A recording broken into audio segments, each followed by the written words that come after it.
Championship on IMSA Radio. Ohio Sports Car course was founded in 1962. Had a few more corners in those days, but that only slowed things down, and the racers around these parts thought that that wasn't really in the spirit of things. So in 1963, they took the corner out that leads now onto what we call Thunder Valley, and pretty much the way the circuit looked then is how we'll be racing it this afternoon. Good afternoon, everybody, and welcome along to IMSA and the Acura Sports Car Challenge at the Sports Car Mecca of mid-Ohio. Lexington, Ohio is the closest to here in terms of a town or a city. We've got 2.4 miles and 13 corners these days. The finish line leads into turn 1 and then up to the keyhole, then down through the kink. That's where the start line is.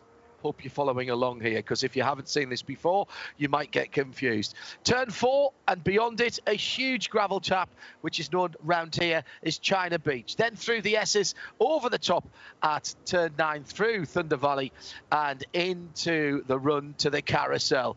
Old school track that has a mixture of turn numbers and names, and provides an awesome challenge for anybody who's been here down through the years. Jeremy Shaw and Shea Adam join me, John Hindorf. Shea is our VP Racing Fuels Pit and Paddock reporter. Jeremy Shaw with me in the Haggerty Global Broadcast Centre as the cars are setting up for the start of the race. Jeremy, let's go through our Porsche keys to the race very quickly. I've got a lot of P's in today. Passing versus patience. It's risk versus reward today, isn't it? It is, yeah. It's a difficult place to overtake this. It's not a particularly wide racetrack, and overtaking opportunities are pretty few and far between. So if you're going to make a move, it's got to be decisive, rather than if you make a half-assed attempt to pass someone, it's likely to end in tears. Track position, well, there is a P in there. That takes into account your pit stop strategy. There's another P. Fuel, no P there. And of course, tyres. We've often seen people here change one axle or one side of the car just to get that all-important track position. Yeah, it's obviously a right-hand circuit here. There's more right-hand turns than left, so the left hand tyres do take a bit more of a beating than the right side, so that is certainly an option for some of the teams. And pit strategy is always important in these races. The 2 hours and 40 minutes, I think, is a great race distance for these cars. It's everybody has to end up doing the same number of pit stops. It's generally a 4 pit stop race, and today should be no different. But there's lots of strategic options within that 2 hours and 40 minutes. And finally, penalties. That's a big P, and it's a big no-no here. It's a short track. It's easy to go a lap down, particularly if you take a penalty after you've just had your pit stop. It is, yeah. Because it's so competitive out there, John, that you cannot afford to make any sort of mistakes. If you make mistakes on pit lane, or you're involved in some sort of a incident out on a racetrack for which you're called responsible, and we've seen a whole bunch of penalties this weekend, that's going to put you right out of contention here. So you've got to be really careful and just keep your nose clean both on and off the racetrack. Shea Adam, there's been a few changes to what we expected on the grid, or, well, actually, sort of, but there's a few teams in GTLM where there's no Porsche this weekend who were racing each other to decide who were going to change their Michelin tyres for a new set first. So the engineers at Corvette Racing were sitting around last week when it was announced that Porsche would not be contesting this race, and they said, you know what, there's 4 cars in the category. As soon as qualifying's done, let's declare that we're changing our starting tires. Well, they got pole and third and qualified, but they decided to change their tires, and they announced before the 2 BMWs did. So that's why it is an all Corvette front row. And then the 2 BMWs decided they were going to change their tires as well. It's a bit of a game in that category to start the race. We'll see how long the tires last, though. Those Michelins should be pretty good, and they have lots of soft compounds to go throughout the remainder of the race. Well, that's Shea Adam, our VP Racing Fuels Pit and Paddock reporter. The race has started, although effectively, if you like, under full course yellow, because they've gone through the finish line, which tripped the 2-hour 40-minute clock. We're already down to 2:39 and 18 as they go through the keyhole at the top of the hill. Good afternoon to those of you at Mid-Ohio listening into IMSA Radio. Side by side, 2 by 2, coming down to the starter stand, which is halfway down the back straight. A unique feature here at Mid-Ohio. The green flag is in the air and we're racing at the Acura Sports Car Challenge, and immediately the pole sitter jumps away at the front of the field and gets down into the first corner. Following through though, that's a very good start indeed from the Whelen Engineering Cadillac in second position. Looks pretty clean so far. Everybody playing the game. All the GTDs getting very close together as they came through. Yes, I thought I saw some. Oh, that's one of the GTLM cars. That's the 24 BMW. I thought I saw a GT car just getting a little bit out of shape there, and the 24 BMW has gone around, but I think that black car is going to get back onto the track. Well, not the start, obviously, that they were hoping for there. An extraordinary start, though, from the front of the field, as the Acura will lead Jeremy Shaw at the end of the first lap, albeit only half of that at racing speed. Yeah, one of the Acuras will lead, but surprisingly, perhaps, the second one is not there in the second position because it's a poor start from Elio Castroneves. He got shuffled out on the first couple of corners. He almost lost fourth place as well, but he's able to maintain that position just ahead of Ryan Briscoe. So a great start there by Dane Cameron. He leads. That was a really forceful first corner, wasn't it, from Pipo Derani? Stuffed it down the inside there, left his brake as late as he possibly could. And he passed 2 cars there in one swell. Really, really good move by him. He gets away with it. Jonathan Pomerito then continues in third place, which is where he started. And poor Elio Castroneves kind of hung out to dry there and did well to keep it all together. We just saw the BMW there just spearing off left. Well, okay. Oh, right, fine. I think he was going around the outside of everybody and just left his braking too late. I don't think there was any contact between those Corvettes. No. And so a huge change around there. Number 4 car ahead of the number 3. That's not the way they qualified. And Jesse Crow just trying to go around the outside and carrying too much speed into the corner. The good news is he's got it out of China Beach and he's continuing. He's a long way back, but he hasn't lost a lap. So he's maybe a bit of good fortune there, or sensible driving to make sure he wasn't going to get beached in the gravel. So at the end of the first full lap of full speed racing, Dane Cameron leads by an impressive 1.2 seconds in the Acura Team Penske DPI. Pipo Derani second. He's got about a second, let's call it a full second, shall we, on the next car back, which is Jonathan Pomerito, J-Bomb for Mazda Motorsports in third. Then Elio Castroneves, as Jeremy says, a little tardy away from the start, but he's kept all of the bodywork on the car, and that's the good news at the moment. Sits in fourth position, as Jesse Krohn didn't do that, and he's having to make up at the back. He's just put the fastest lap of the GT LM field in, which is led at the moment by Ollie Gavin from Jordan Taylor, the 2 Corvettes, 4 from 3, and then the 25 BMW. The 2 Corvettes getting a bit feisty at the moment, coming down to turn 6 and the S's, and well, not very teammate like that. Bit of internecine rivalry. The grey with the yellow stripes is the number 4 car of Ollie Gavin. The yellow with the grey stripes is his teammate Jordan Taylor. And just a quick note about the Porsches not being here. 3 team members who were in the Porsche bubble at Le Mans originally tested positive for COVID-19. Porsche took the view that it couldn't possibly, and I think rightly so, risk anybody else's health, and so changed their plans about coming to this race. It also affected quite seriously their plans at the Nürburgring 24 for the drivers. As Shea Adam, we've got an early call into the pits from the GTD category. Yeah, you probably just heard me say, uh-oh, because Frank Montecalvo should not be coming to visit me this soon in the race. There is left front damage as the car is going up on the air jacks. They are topping him off with fuel, not giving him new tires, although those are the ones that he qualified on. He's missing a headlight, so it's a one-eyed monster at this point, and they're putting a bunch of 100-mile-an-hour tape over the nose of that car to try and hold the wheel well bodywork up.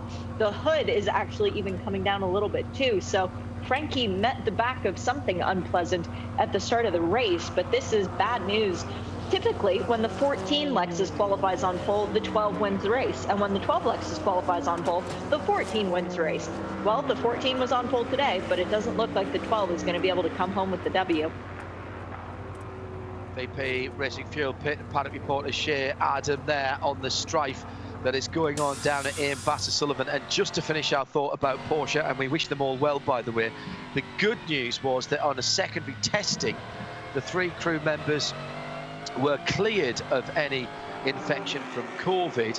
And I hear from sources very close to the team that the all-GT event at Charlotte Roval hopefully the plan is for the rest of the season, should all things remain equal, and of course many things beyond everyone's control at the moment in these strange times, that the Porsche GTs, the 911 RSR 19s, will be back for the rest of the IMSA season, including the 2 long races at Motul Petit Le Mans and Mobile One, 12 hours of Sebring.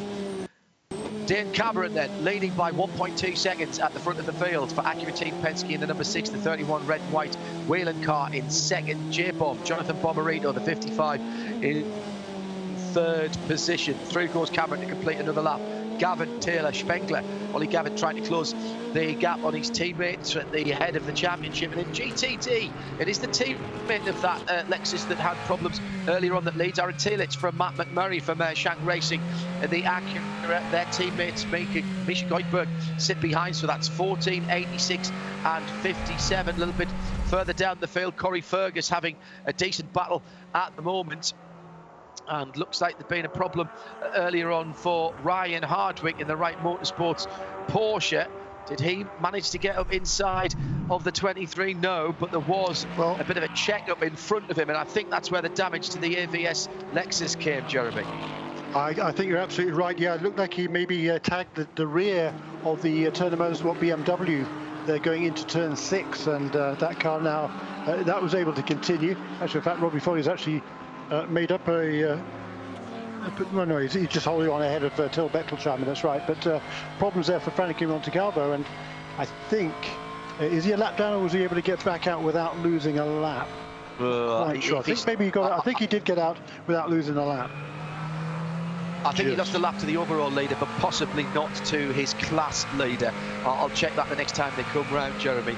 Jesse Krohn has gone by him, and I'm just waiting for Frankie to come through across the line now. Beautiful afternoon here with the air temperature at 46. What's that? That's 73, 74 degrees. Track temperature round about the same actually at the moment. 23 Celsius across the board. No wind to speak of at the moment. So a lovely day to go motor racing here at Mid-Ohio, and at the circuit that suits the IMSA WeatherTech SportsCar cars and multi-class racing, I think, ever so well, because you've got to have that perfect blend of aggression, decisive overtaking, but a bit of patience as well. Montalvo is coming back into the pits and has indeed now lost a lap to the GTD. He's also lost quite a bit of bodywork on the left front, and this day is going from bad to worse. It's going to be, if you pardon the pun, Shea, it's going to be damage limitation here in terms of points, but it looks like it's going to be a long, hard day for the ABS crew on the number 12. Matters even worse. They've got a warning on a penalty right now, as Johnny Knotts is actually walking around to make sure that all the work done is legal. One of their crew members, when the car came into the pit lane for the first time, was not properly attired. So they got a warning this time. If the mistake was not rectified as they jumped over the wall for this service, though, John, that would be a penalty. Just a quick note in GTD, Till Bechtolsheimer's had a good start. Gradient Racing Acura and SX GT3 up to 5th position. Talked to the team earlier this week, and thanks to Declan Brennan for keeping us informed. Goes on there, one of the army of press, PR and major representatives of the teams who aren't able to do their work from the track, but seeing that their lap times much closer to the other two Acuras, and they felt they were more competitive. They really feel that they're learning that car and making strides forward. And Till Bechtolsheimer, very accomplished vintage and classic car racer in Europe, and he's bringing some really tasty cars to the States later on in the year. Running in 4th position, check that, 5th position, excuse me, in GTD at the moment. Still Aaron Taylitz, who leads for McMurray and Goikberg, with Robbie Foley for Turner Motorsport in the 4th position there. Dane Cameron, 2.8 seconds ahead of Pipo Derani, who's not known for hanging around, Jeremy. This is a good start of the race for Cameron and for Acura Team Penske. That's right. Each of the first 7 laps of the race, Dane Cameron went a little bit quicker each time, setting a new fastest lap of the race. His best was a 1:13.072. That was on lap 7. The lap record here, incidentally, was set last year by Ollie Jarvis in the Mazda at a 1:12.4. But this stage in the game, Dane Cameron is certainly looking very, very good at the front of the field. That car's been fast all weekend. Acura has won on each time we've been here in the last 2 years since a long break. Since top-class sports car racing was here at Mid-Ohio, and it's looking very good for Acura right now. Elio Castroneves, though, has slipped a long, long way back in the 4th position. He's now kind of stuck, I think. Now he's now caught up with Jonathan Pomerito, but he had slipped back even from Pomerito, who's now a full 7 seconds behind the race leader already. At IMSA Radio, if you'd like to get in touch with us, you spot anything or you want some questions answered, whether you're trackside, and thank you for supporting IMSA and sports car racing and Mid-Ohio Sports Car Course. I know it's a limited number of spectators, but you've come out in force again to enjoy the fabulous entertainment, and what a weekend it's been. Congratulations and fair play to IMSA for putting on a packed schedule. Yes, a schedule that's for the WSC, the WeatherTech Sports Car Championship teams and drivers, has been a little different, but that's because we've had to fit in so much around it. 2 Michelin Pilot Challenge races and 3 Porsche races this weekend, as IMSA has done a good job in trying to make up some of the races that we lost through the current situation. If you are trackside at the moment, enjoy this racing, settle back, and stay tuned to RS2 IMSA Radio and on the PA system as well. We're on Sirius 138 XM202 if you are suitably equipped in the US, and of course around the world on RS2, the home of IMSA Radio. Sound and Vision 2 for those of you outside the US, where our colleagues at NBC SN are providing you with the coverage. And a quick thank you to all at Charlotte, who are providing us with the picture so we can see all the way around the circuit. 2 hours and 26 minutes to go, and it's traffic now, and this is where the Porsche Keys to the Race comes in as well, Jeremy. We talked about patience versus passing, and that's not necessarily just for position. That's right now when they're in the GTD battles for position here. These top prototype drivers really having to keep their wits about them, and the GT drivers, they're passing too. Yeah, it's super tight out there. I mean, you lose at least 3 seconds when you've got any kind of knot of cars to get past. Dane Cameron's last lap was 1 minute 16.0. Previous that was a 14.5. The one before that was a 16.1. He'd been down in the very low 13s before that. So it just shows you talked about it earlier on, the Porsche keys to the race: patience. You've just got to be prepared to accept the fact you're going to lose time, but you also got to understand everybody else behind you is going to lose time when they pass those same cars. So it's kind of an ebb and flow through traffic, but a really good opening run here by Dane Cameron. But that battle is certainly heating up now for 3rd place, with Jonathan Pomerito trying his best to stay ahead of Elio Castroneves. Uncharacteristically tardy start for Elio. I wonder what's going on there, whether it was just a miss of the green flag, but he was eaten up very quickly and dropped down to 4th position. Lap times now pretty good, but embroiled in this fabulous battle between himself, Ryan Briscoe, who was fast in the first part of the week as well in the Cunningham Minolta Cadillac DPI. Wayne Taylor, his team boss, on our Michelin Countdown to Green on IMSA Radio earlier on, saying they were a bit disappointed, felt they might have just missed a better qualifying situation that they could have had, as 3 across the track coming into turn 4, and it's Mazda versus Cadillac as they were passing one of the GT Daytona cars as well, and that's a fantastic fantastic piece of driving from Ollie Jarvis and Sebastian Bourdais, who's starting the dark grey and yellow Mustang sampling racing Cadillac. Sits in 7th position, but not even 20 seconds away from the lead at the moment. Great battles early on, Jeremy. I know this is a relatively short race, only 2 hours and 40 minutes, but the guys have got into attack mode very quickly indeed. Well, they have. You're absolutely right. And the surprise for me is Oliver Jarvis. He's been really struggling this weekend in the number 77 Mazda under intense pressure there from Sebastian Bourdais. And he was on the pole here last year. He set the fastest lap of the race. And he's been nowhere through the practice or qualifying sessions either this weekend. It's really strange to see how much he's been struggling relative to where he was last year, at least. But look, there is a long way to go. So perhaps there's more firepower to come from the Mazdas. Jonathan Pomerito already now 14 seconds behind the race leader. Reduced field in GT Le Mans, but still plenty of action going on as the leaders are coming through there, Jeremy, at the moment, and these are quicker cars, so Cameron's going to have to pick his spot here.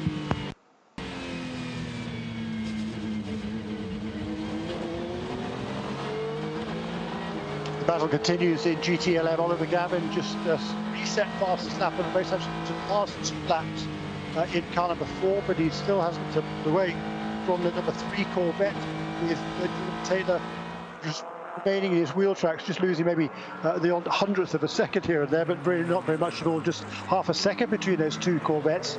The first of the BMWs is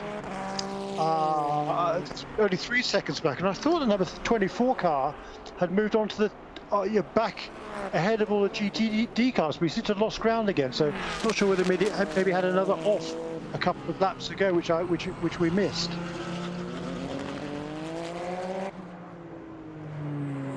So it is Aaron Telitz who leads still in GTD. He's got about 3 seconds over the best of the Meyer-Shank Racing Acuras. That's Matt McMurray, remains in 2nd position. Just about a second behind him is his teammate Misha Goldberg, and a back gap of about 4 seconds already to Robbie Foley. So most of the classes other than GTLM really spread out the stages of this 2 hour.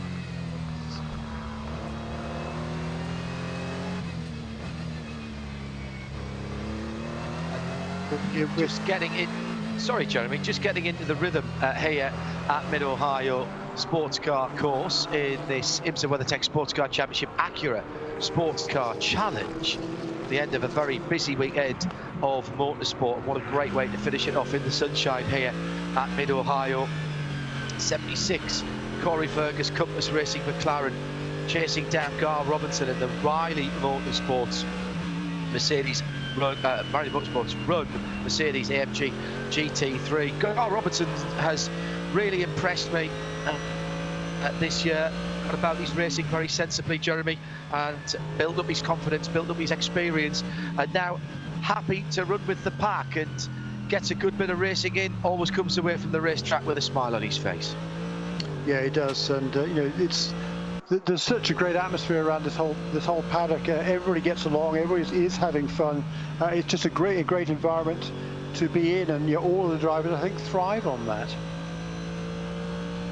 It does make a big difference when you're having fun doing what you enjoy as well. And remember, there's a lovely mix here of professional racing drivers. This is the sports car way, and it has been for a very long time indeed, and long may it continue even at the very highest levels of sports car racing, like here in IMSA, like the World Championship, like at Le Mans last weekend. You have the pro drivers who race for the factory outfits, but if you have the wherewithal, if you have the ability to spend some time learning the sport and you're prepared to put your money down on the table, you can be out there driving in these types of races, and that is what sets sports car racing aside from pretty much any other part of motorsport or indeed sport. You can be a very rich person and you can buy yourself a Major League Baseball franchise or an NFL franchise, but it doesn't mean you're going to be able to go out and be quarterback or pitcher same in soccer. But here, if you work hard, if you go about it sensibly, and if you drive a car that suits your ability, then you can go out there and race at the highest level. Maybe not for an overall victory, but in the GT classes, and be competing on the same track as Elio Castroneves and Ryan Briscoe, Sebastian Bourdais, and the other giants of the sport that we've got here. And as far as I'm concerned, Jeremy, long may that continue, and all these privateer teams and drivers who are doing that, they effectively represent all of us, because heaven knows I'd be doing exactly the same if I had enough disposable income. Yeah, very good point. That certainly is. It's fun all the way around, isn't it? But what a show Dane Cameron is putting on here at the front of the field. The gap was out over 8 seconds a little while ago. He's now back in traffic again. He's beginning to work his way through the GTD field for the second time with only 16 laps completed. It's going to be concentration levels here are going to be really, really intense for the entirety of this race. But it's now 6.6 seconds, a gap from first to second. Similar margin back to third with Jonathan Pomerito, as Cameron here puts another lap on the McLaren, and right ahead of him also is the Gar Robinson Mercedes. Those two cars running together. That's the battle for 8th and 9th in GTD. Bill has tweeted us here at IMSA Radio and said, what's the scenario here at Mid-Ohio regarding track limits? Do you get a penalty if you blow over a cone, or is it more of a track grass crunch scenario? This is an old school track, Bill, and the white line beyond that is grass. And if you think you can take advantage by going on the grass, well, you might do it once, but I don't think you'll do it twice, Jeremy, will you? No, probably not. And and beyond the grass, not too far, is either a gravel trap or a fence, which is doesn't tend to give very much. So, yeah, it's a great racetrack. It is old school. There are consequences here. If you make a mistake, you're probably going to hit something or somebody or something. So it rewards consistent, safe, sensible driving. Do you know what? My initial response to Wicked Bill on the Twitter at IMSA Radio was consequences. You're absolutely right, Jeremy. So 2 hours and 17 minutes remaining. It's for the context of this weekend and for this racetrack with a lap time of only 1 minute and 14 to 1 minute and 16. Dane Cameron has got a big lead. Make no bones about it. Nearly 7 seconds is a big lead in the opening 18 laps of this race. Pipo Derani, well, normally you'd say if you pulled out 5 seconds on Jonathan Pomerito and another 1.3 seconds on Elio Castroneves and 3 more seconds over that over Ryan Briscoe, normally if you said that to Pipo Derani, he'd think he was doing quite well and he'd probably think he'd be leading the race. But he's 7 seconds now, Jeremy, in arrears for Dane Cameron, who is putting on a masterclass. He has 3 laps to go. He had a bit of clear track. He was able to reset the fastest lap of the race, 1 minute 12.95. So within half a second now of Ollie Jarvis's lap record from a year ago, and under no pressure whatsoever. So he's clearly very, very comfortable with that car. I was telling me yesterday, there's not a lot of grip out here on this track. There's not as much grip as they expected, not as much as they thought there was going to be, having raced here, of course, just in the last 2 years and done very, very well. But this is certainly a track that suits the Acura, and clearly Dane Cameron is taking full advantage of that in this early stages in the race. We're 24 minutes in, so we're about maybe 10 minutes away from the first scheduled pit stops of the afternoon. Best laps at the moment in DPI, 1:12.9 for Dane Cameron. Everyone else running pretty consistently for their best laps, mid to late 13s. 1:20 flat for Ollie Gavin, has the best lap in the number 4 GM Chevy Corvette C8R. 1:22.4 the best lap for Vassar Sullivan's Aaron Teeling in the Lexus RCF GT3. A moment or two ago, a little mistake by Ollie Gavin, which allowed Jordan Taylor right up alongside for a moment as they went down into the S's, and it looked like for a while actually. Well, do you know, Jordan Taylor has gone through. Sorry, my apologies. I was reading the too busy looking at the fastest lap there. And Jordan Taylor did go through there. Ollie just running a little bit long into turn number 4, Jeremy, one of the major action areas here. And Ollie, after running offline there, now dropping back into the clutches of Bruno Spengler in the BMW, the red car. He's closed back in again. 4 laps ago, that gap was 2.5 seconds to the 2 Corvettes back to the BMW, but that gap is no longer. So I don't know whether Oliver Gavin was struggling a little bit there. His pace last lap round was a 22.2. Okay, he was overtaken during that lap by Jordan Taylor. Jordan Taylor's lap was a 121.0. The best lap in that class, a 20.0. So a full second away from that. And, you know, only 20 laps in the books. Well, in qualifying, they did 11 laps I think they did in qualifying, and they were going faster and faster and faster. But you know, they did change tyres before the start of this race, so they started on a fresh set, which was supposed to be an advantage. But if the tyres are losing pace already in this stint, that's probably not what they expected, and certainly not the case with either of the BMWs. It's a strange track though here, Jeremy, because it does take it out of the tyres quite a bit. The track temperatures are very susceptible to a bit of cloud or a bit of extra sunshine to go either down or up, and the way the tyres wear here is absolutely crucial to how particularly the GT Le Mans cars perform. All of the cars perform, but particularly the GT Le Mans cars. And we saw how carefully during the qualifying session that all of the GTLM cars from both of the manufacturers, how carefully they brought them up to temperature and pressure. And I wonder if Ollie's just pushed a bit hard early on. Could well be. That certainly can be a problem with any cars. Ah, yes, pit stop. That's early. Early pit stop for the 77. Shea Adam has been talking to that team and brings us this news as the Ollie Jarvis driven Mazda Motorsport Mazda DPI comes into the pit lane for this VP Racing Fuel pit lane report. They knew coming into this race that they didn't quite have the pace they needed to mix it up with the cars at the head of the field, so they were going to run on an alternate strategy. This first pit stop, fuel, tires, drinks bottle change for Oliver Jarvis. No Tristan Nunez yet. He's still sitting up on the pit box. Car comes off the air jacks.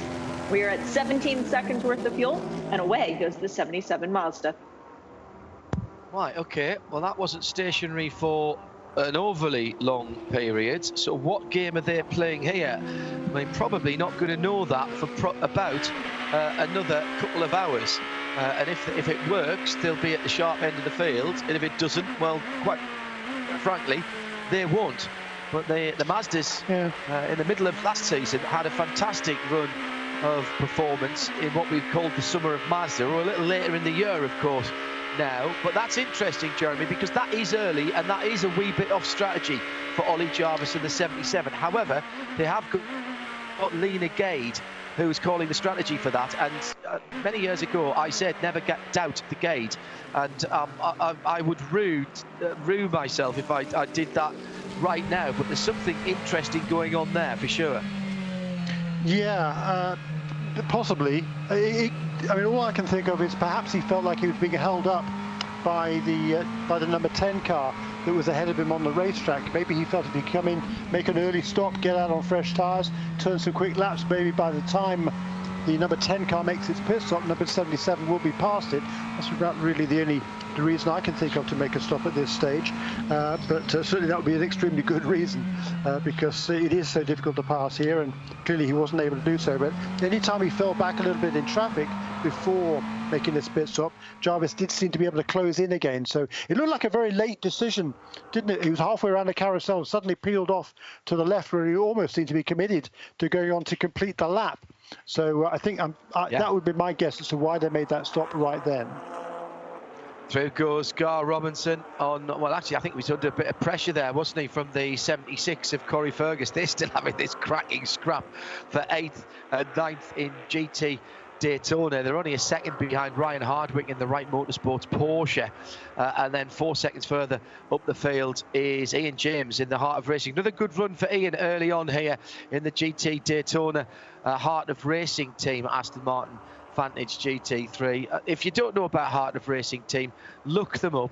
They've just done a couple of weeks or 3 weeks ago a fantastic video explaining what they do. It's on all of the online video channels, but if you search for Heart of Racing Team, they've been involved with Seattle Children's Cardiac Hospital for quite a long time, and they've raised over $7 million in the last few years to help children with heart issues. It's a great story. They're a great bunch of people, and they are top to bottom, front to back. They are racers through and through, and they reckon if they can use their race cars to do some good, then it's the right thing to do, and I'm not going to gainsay that at the moment. Ahead of Ian James, Till Bechtelsheimer pushing on quite nicely. Lap or two ago set the fastest middle sector of anybody on the Gradient Racing Acura NSX GT, and of course he's on the tyres that car qualified as well. Sits 6 seconds behind Robbie Foley from Turner Motorsport, who's 5 behind Misha Goikberg in third in the Acura. He's about 6 behind his teammate Matt McMurray, and he's 3 behind Aaron Telitz, who leads comfortably then in that GTT category in the Aim Vassar Sullivan Lexus RCF GT3. It's Jordan Taylor by 4 seconds now from his Corvette Racing teammate Ollie Gavin, 3 from 4. That's the yellow from the grey. From the 25, Bruno Sprengler, that's the red car from the black 24, which has now got all the way through the GT Daytona field, but is still 22 seconds away from his teammate Bruno Sprengler after he went straight on at China Beach in the opening laps. Dane Cameron has settled for 7 seconds at the moment as a lead, matching almost 10th for 10th his lap time to Pipo Derani in second position in the Cadillac number 31, the red and white Whelen Engineering racing car. Jonathan Pomerito in the dark soul red Crystal Mazda Motorsports DPI. That's the 55 cars, 8 seconds further back. Then it's 3 back to Elio Castroneves, having quite a quiet race after he didn't really get off the start line very well. And another 5 back to Ryan Briscoe in the Konica Minolta Cadillac, the number 10 car. I suspect, Jeremy, and I'm guessing this at the moment, I think there's a bit of fuel saving going on at the moment, because we're not seeing anybody challenging anybody else at the front of the field. Now there is traffic involved as well, but one or two people that I spoke to were a bit cagey about their fuel numbers here. You and I both think that it's a 4-stop race for the DPIs, but is it an easy 4-stop race, or is it a tight 4-stop race, or are they telling us maybe a few porkies and 1 or 2 people think they might be able to save a pit stop? I'm not sure, but this is not the kind of race I was expecting, if I'm honest. No, same for me. But no, it should be fairly easy. The pit stop window should be fairly broad. If there's a caution, you might even be able to do it on 3. That might be stretching a bit, but it's certainly not beyond the realm of possibility. No question about it. But I think, with Jarvis's early stop would indicate that that's not part of their strategy. But Oliver's back out there now, and he's still losing time to the other cars, even though he's on a fresh set of tyres. Like, maybe just working his way through some traffic, but still he's making no ground at all on the back of the field in DPI. He's remained on the lead lap, but a good full 42 seconds behind. You talked about Jesse Krohn being 22 seconds behind his teammate Bruno Sprengler after that first lap incident. Jesse is now 21.2, and not so long ago it was 25 seconds. So he is making some inroads towards the other cars in GT11, but an early mistake, of course, left him way back. The odd thing also, the DPI cars are all spread out in front. Jordan Taylor is making mincemeat now of Oliver Gavin. He set 2 or 3 fastest laps lately, Jeremy, and extending spin at the carousel. That's Oliver Jarvis. At the carousel, Jeremy, and it's Oliver Jarvis. He was going through GT traffic, and now I don't know whether he's jumped or he pushed, but that's going to cost him a lot of time. He has got pointing in the right direction and heads off in pursuit of the prototype field, but he's lost an awful lot of time there. And BMW going slowly is the Liquid Moly car. Oh, dear me. That must have been... Is that cause or effect? Yes. Yes, Are exactly. those two related? Yeah, you've got to think that, haven't you, for the Turner BMW number 96. Ollie Jarvis, right up behind him, coming into the carousel, goes to the right-hand side and then pinched down on him. Little bit of understeer from the BMW. but He it's certainly not cut a little bit smart. fine, didn't he? Yeah, I like Ollie a lot, and he's a very aggressive driver, but he's normally very fair. But prototype drivers have got to understand that they've got a bit more downforce, and the GT drivers are working with their mechanical grip. Full course yellow has come out. Full course yellow has come out. So this shakes everything up. The race control will review that, and they are indeed reviewing that contact. When I think I could call it either way, I always think it should be a no call, and it should be effectively a racing incident. Although I have to say, I didn't think Robbie Foley did anything wrong there. He's done a very good job getting off the racing line, Jeremy, with damage to the left front. I think he's got some steering damage to the left front of that car. And I'm afraid that's taken that car out of the competitive part of the race. So we have had 36 minutes and we have the full course caution. And this is coming at a fairly handy time, Jeremy, for those DPIs who haven't stopped. Yeah, they were just about to, they would have been on the pit lane, I think, in the next certainly 2 or 3 laps at the most. So this could be, ironically, if Oliver Jarvis was able to stay on the lead lap, and he hasn't come past yet, so I'm not quite sure whether he has or not. Unfortunately, don't have a view of the track, but if he, or maybe he did go a lap down with that spin. I didn't see whether the race leader went past him. If he didn't, then this would be extremely good news for Oliver Jarvis, but he still hasn't come around, so I fancy he might be stuck behind the overall leader, so that would be very costly for him. So that's, I think my view on that, it's hard to see from the angles we've seen so far, but it certainly looked like Robbie Foley's car drifted out a little bit in the middle of the carousel, but that's what these cars do. And I think Oliver Jarvis, it's a tricky place to make a pass around the outside going to the carousel, and particularly at that point in the racetrack, because it is a double apex corner for most cars, less so for the prototypes than it is for GTDs, because they have the downforce to keep them a tighter line through there. But I think it might be that Oliver, like you said, John, I think he probably should have given a little bit more of a leeway through there. Yeah, clearly on a different strategy, wanting to make as much time as he could do. And the 96, as with all the GT Daytonas, Shea Adam, coming to the end of their run on tyres on which they qualified. Correct. And I actually was checking in with a couple of teams just before that yellow came out, one of them being Wright Motorsports, because Ryan Hardwick lost 2 places in one corner. They're struggling with balance for the Porsche, the lone Porsche in the IMSA race today. So this is a perfect opportunity, because not only will drive time have been met in 2 minutes for the GTD category, but this is also an opportunity to put some fresh tires on the car, to give it a little more fuel, and then to, of course, change out to your professional half of your Pro-Am driver lineup. The other team that I was checking in with was Corvette Racing, because the number 3 Corvette seems to be on rails today, seems to be perfect, whereas the number 4 struggling a little bit more. Well, the 2 cars went with different setups for the race. Jordan Taylor says the balance of the number 3 Corvette, that's the yellow one, is good, while Oliver Gavin is still a little bit nervous on corner entry. They're running slightly less downforce on the silver one. That's the number 4. So it's interesting. Corvette Racing leading a team's championship, 1-2 in the drivers, still going with very different ways to try and get their cars to the finish line. And Shea, we've talked an awful lot about the factory Porsches not being here in GTLM, but this is a sad day in terms of Ferrari history in the IMSA Championship.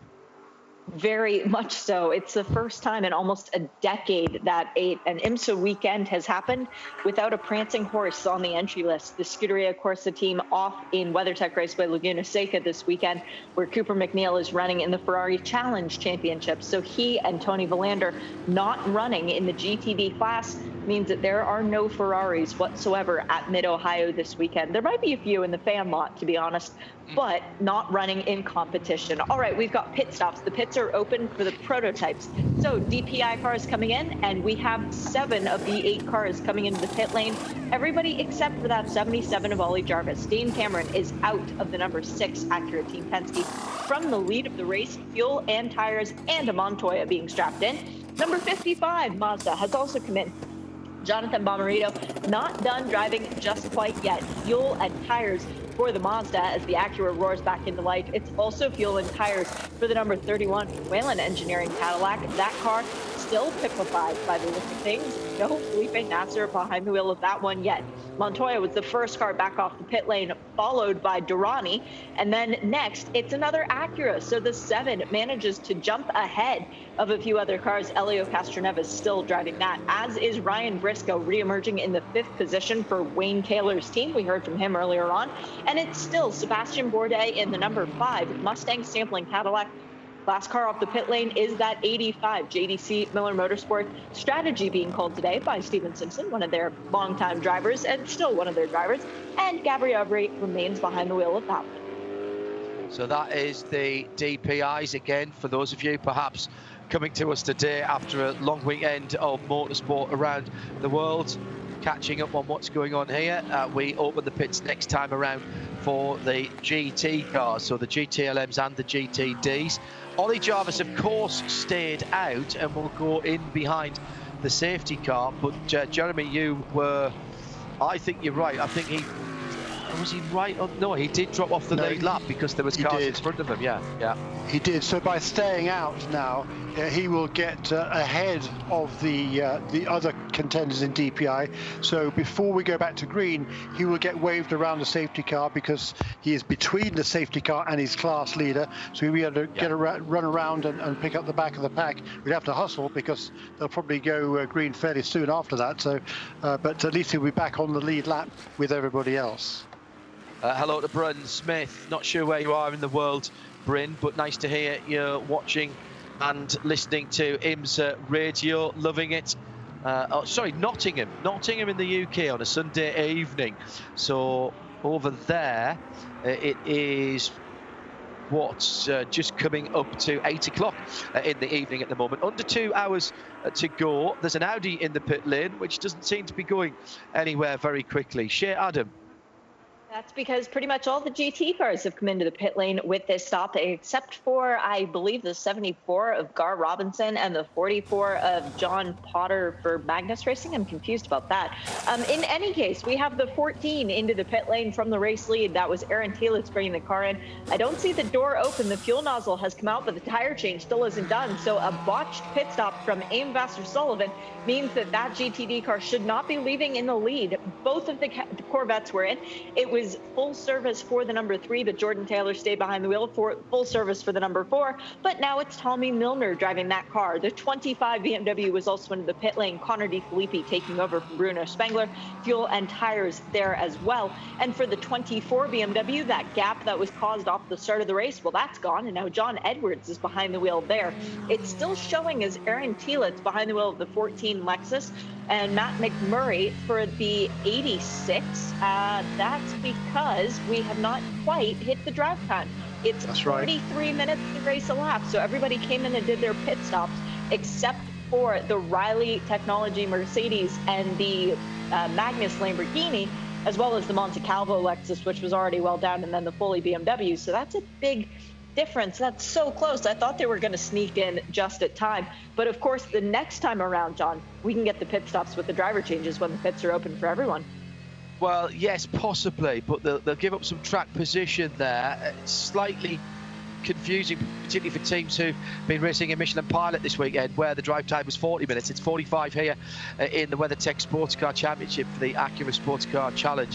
And important to get that right. A few seconds either way, Jeremy, can ruin your strategy if you put a driver back in that you didn't need to, or you take a driver out before he needed to. But I think Shea's right. One more lap and they will have their 45 minutes, and the pits are open for everybody or anybody the next time around. And here's Ollie Jarvis coming in, and the reason he's coming in now is because he has had the wave by and he's hustled round into the pit lane for a splash of VP Racing fuel.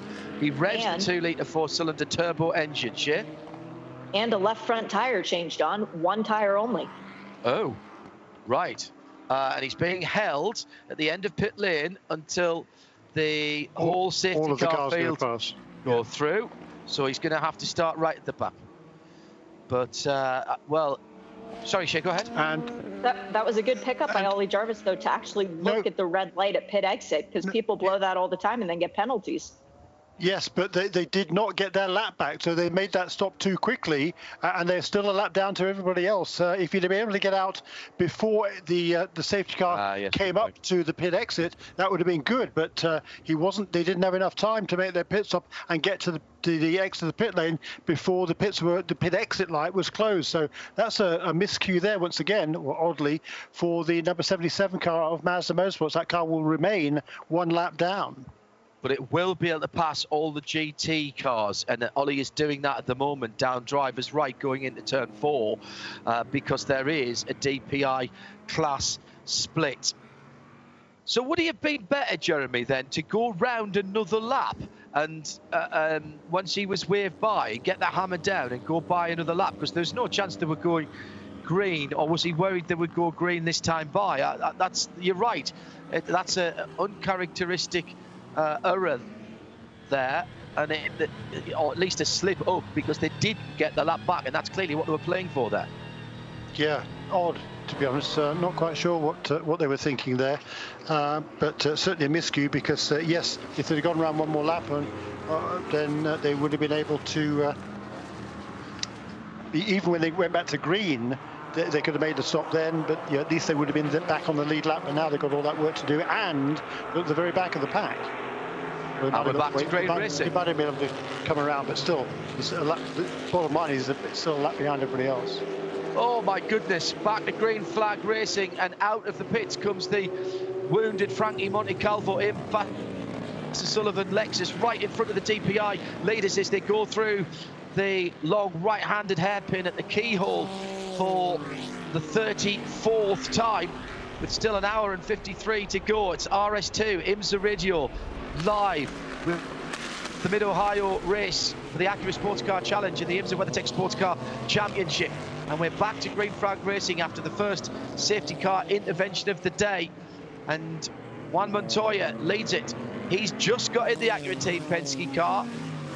He's known as a very quick restarter, but Pipo Derani's been in the Whelen Cadillac in second place, that red and white car, the number 31, since the start of the race. So he, in some ways, is a little more race ready. He was hustling JPM for 3/4 of the lap, but all of a sudden JPM just pulls out maybe a car, maybe a couple of cars, and Elio Castroneves has done well out of that pit stop scenario as well.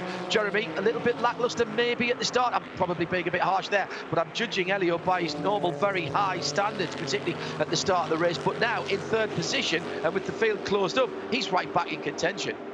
Indeed so, and more particularly he's got past Jonathan Pomerito during that pit stop, so he knows there's still a long way to go. We saw how smart he was at the start of the race. He was very patient.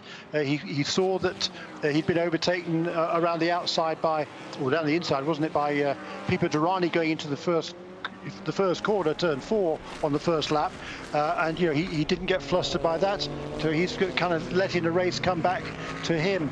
Just a quick note here, the two cars that did not make a pit stop during that caution period in DTD, number 74 and number 44 car, they have now made their pit stops as we went back to the green, so they are way behind everybody else in the category, but they have now changed to their first string drivers. Also, number 16 car, which did pit with everybody else, came in again to hand over for Ryan Hardwick to hand over that car to Patrick Long. So the number 44, 74 and 16 have made their driver changes.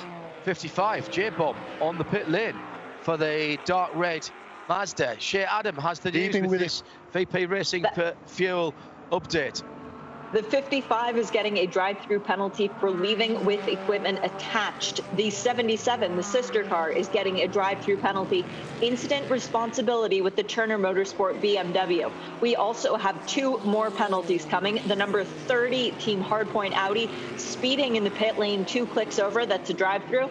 And car 12, that is the injured Lexus, penalty, running the light at the pit exit, stop plus 60. Yeah, came out in front of the restarting field. I thought that was a bit odd. Rob, very odd, by the way, for the Team Hardpoint Audi R8 LMS in and out. Team Hardpoint, Jeremy, extending their commitment to the IMSA WeatherTech SportsCar Championship. We had only expected to see them in the long distance race for the Endurance Cup. But yeah, that's right. Livery and new sponsors this weekend. It's tremendous news for that team, expanding its horizons and going to be competing in all the remaining races on the schedule. It won't be with Spencer Mapelli alongside Rob Ferrell for those races, because he's already committed to driving the GRT Magnus Lamborghini alongside John Potter and Andy Lally for those long distance races. So it'll be two different drivers with that number 30 car for Petit Le Mans and the Sebring 12 Hours. One of them will be an Audi factory driver.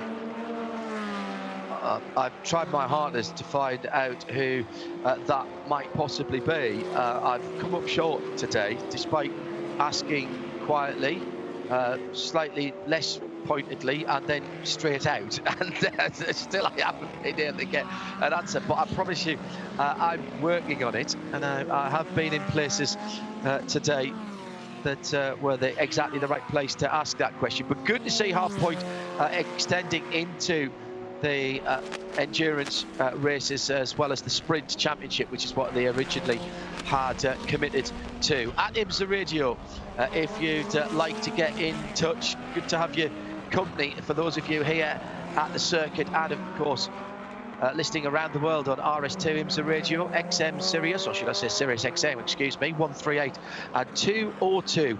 And that, by the way, is pretty much the norm for every IMSA WeatherTech sports car race, and has been for a few seasons now. Keep people saying to us, oh, I'm really pleased to hear that you're on Sirius XM. We have been for a while, so I'm going to keep saying it. And if you have friends who are suitably equipped either at home or in their automobiles, then make sure they are aware of it as well. Sirius XM with all of the IMSA WeatherTech races. We don't do any of the other sessions there, but we do have all of the races uninterrupted, no ads or breaks there. And of course on RS2 IMSA Radio around the world with no breaks or blocks. So this battle in GT Le Mans continues with Tom Milner now behind the wheel of the Corvette Racing number 4 car, and he's got his mirrors full of not one but two BMWs now, because John Edwards and Conor De Filippi now installed in the 24 and the 25 respectively. And of course the safety car closing everything up. That means that the little whoopsie that we had earlier on for Jesse Krohn is now a mere memory, Jeremy. It is, but it's interesting once again, though, to see Jordan Taylor disappearing at the front of that GTLM field. He's left that other trio, the sister car and the two BMWs, more than 4 seconds behind already. We've only been going racing for 4 laps since the restart. So, a really good getaway there for the number 3 car. In GTD, after the round of pit stops, I guess Matt McMurray came out in the lead ahead of Aaron Telitz. Aaron Telitz was just, he had set a new fastest lap of the race in GTD. That has just been eclipsed, however, by Lawson Aschenbach in the number 74 car, who is running back in the 7th position in class. And he is one of those cars that has already made the driver change. Wow, my timing screen lighting up purple at the moment. First Matt McMurray, then Aaron Telitz improving the times in the GTD category. Who's just gone quickest? Tom Milner's just gone quickest in GTLM, 1:19.905, 1:21.992 for Aaron Telitz, who's been in that car since the beginning, and a whole load of green there as well. So that means people are turning up the wick now, Jeremy, with an hour and 3/4, an hour and 46 minutes to go. And all of a sudden, I feel this race taking on a little bit of a different outlook since we've come away from that. So I said it earlier on, and I was kind of doubting myself, but I do think there was a bit of fuel saving going on earlier on, and now we've had a safety car. Clearly everybody's into the window they wanted to be in, because the times are just tumbling. New tyres, in fairness, because everybody was on the tyres they qualified on. Well, actually not in GTLM, they all changed. So yeah, I think that's a fuel thing, Jeremy. I think perhaps we haven't been given quite the full story when we've been asking the questions earlier on this week, but it looks to me now as though people are saying, right, now's the time to turn it up to 11 and really go for it. Yeah, and of course it's still clear track for the leaders now before they reach the GTD field as well to put them more laps down. Fresh tyres and a clean track, that means fast lap times. We saw Juan Montoya set the fastest lap of the race, 1:12.88. Last time around, that was eclipsed there by his teammate Elio Castroneves, but now a 12.6 for Montoya in the lead of this race, and that gap now is out to 2.5 seconds between the first and second place cars. So Montoya now 1:12.653. That's 0.2 of a second away from Oliver Jarvis's lap record. Yeah, we're just discussing in our production chat which Audi Sports factory drivers might be coming to that hard point effort. Mirko Bortolotti has a bit of experience in IMSA. He's a very quick study as well. His first Nürburgring 24 today, and he was awesome. Never driven there in the dark before, and was absolutely stunning. Christopher Haase, his teammate, telling me earlier on today that they are really impressed with how Mirko has attacked what he's doing. We'll find out in due course, I am sure. The battles here involve Elio Castroneves and Pipo Derani, who are scrapping over second position at the carousel. Pipo trying to go around the, I breathed in there, around the outside of Till Bechtelsheimer, who held his line and did everything he should do when you're being passed. That was at the carousel. And down the front straight, Till just does exactly what he's meant to do, still holding on to a top 6 position. Corey Fergus, I think, just jumped them in the pit lane, or may have just got him on the restart, actually, for Compass Racing. But Till, beyond now the time that he needs to do for his driver qualification, but clearly enjoying himself, and Gradient Racing leaving him in the car at the moment. Corey Fergus ahead of him, then Ian James for Aston Martin, then the Acura and Misha Goldberg, then the Lexus, but it's still Mark McMurray who leads, but only by 0.6 of a second. McMurray being passed now by the leaders in the motor race. They're beginning to carve their way through, and this is the time where everybody again, Jeremy, has to have their wits about them. Yeah, they do. You know, this it's really intense out there. I mean, the concentration levels are unimaginable. It's so easy to make a mistake, as we saw with Oliver Jarvis clipping that the BMW. He probably thought he was clear past him when he turned into the corner. Well, unfortunately, he wasn't, and the contact was hard enough to cause a major problem for number 96 car, which remains out of the race and cost himself a lap. So yeah, you know, it's easy to do that sort of thing around here. You've got to be so careful, and that's why I think, you know, Elio Castroneves has been really smart in this stage of the race. He hasn't done anything rash. He's running in third position. He's tracking Pipo Derani in the Cadillac, and if he sees an opportunity, he'll go for it. But at this stage, with still, you know, an hour and 3/4 remaining, there's no point in pushing the envelope yet. Still plenty of laps to play out, potentially more safety car interventions. You can't plan for those, of course, and that's, I'm sure, why we saw a little bit of fuel saving early on. You've got to expect the race to go green, and then you work on everything else after that and react to the situation, and that's why these guys on the pit wall are so good, and they can make a difference working with the driver. Porsche keys to the race, remember, the track position being important now, has really showed up through that pit stop sequence, hasn't it? Everybody took a full set of tyres that time around. We're not into the strategy area that we were talking about. I think that will come on the last stop, or possibly the penultimate stop, to get that track position. And the other P's that we were talking about were patience versus passing, and that risk versus reward. Well, we've seen already, haven't we, a couple of comings together from cars in different categories.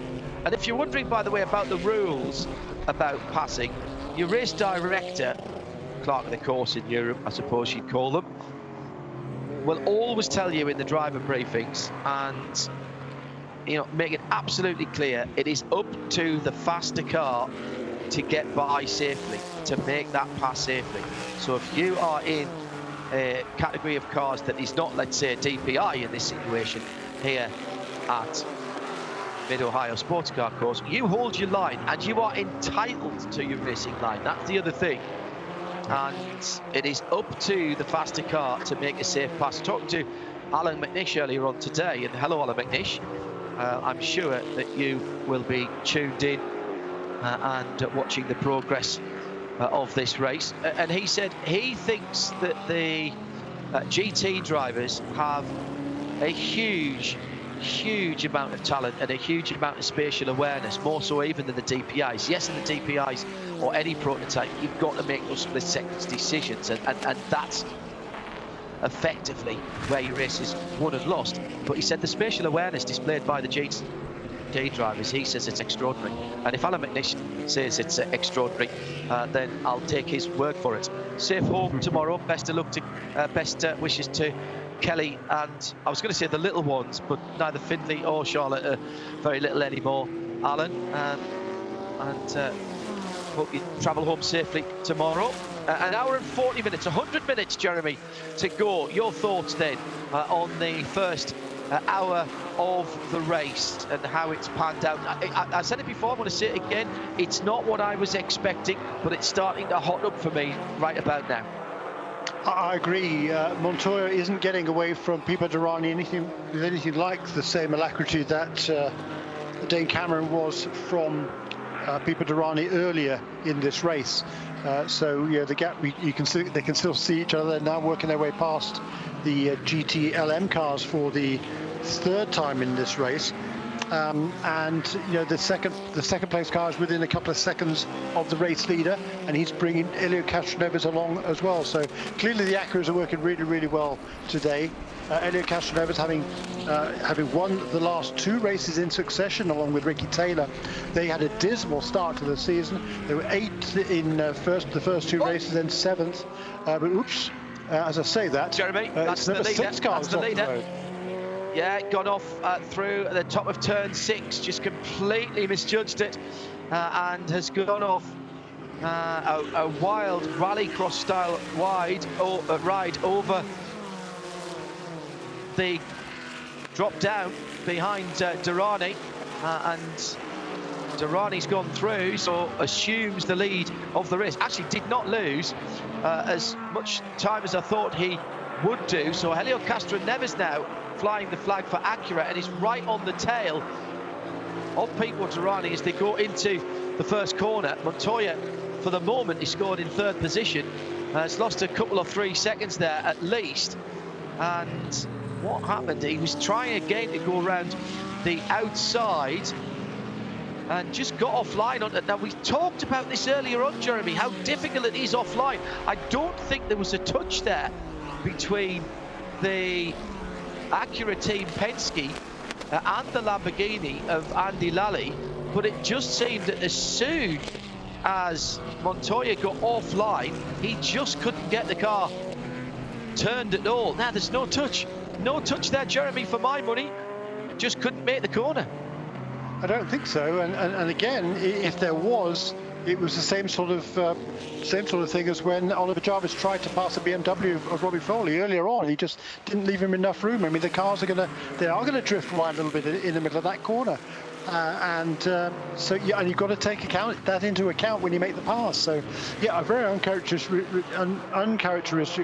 mistake for Montoya. Good news is he was able to rejoin the racetrack in the third position.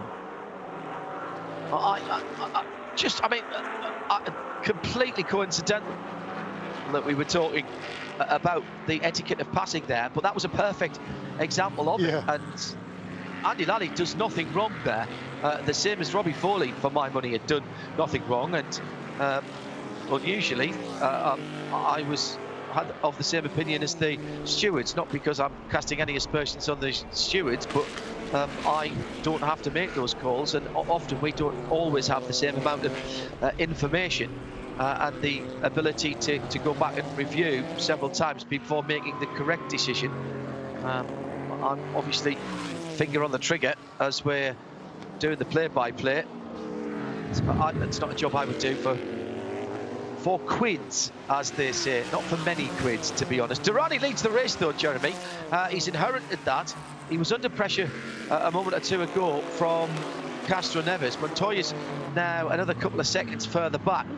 And this is getting interesting now, because from looking fairly comfortable, but as you said, Jeremy, not being able to pull away, as Montoya's come into the pits, it's all changed now for Acura on a circuit that they really want to win on. Shea Adam is watching the 6 car come into the pits from 3rd position for this VP Racing fuel pit update.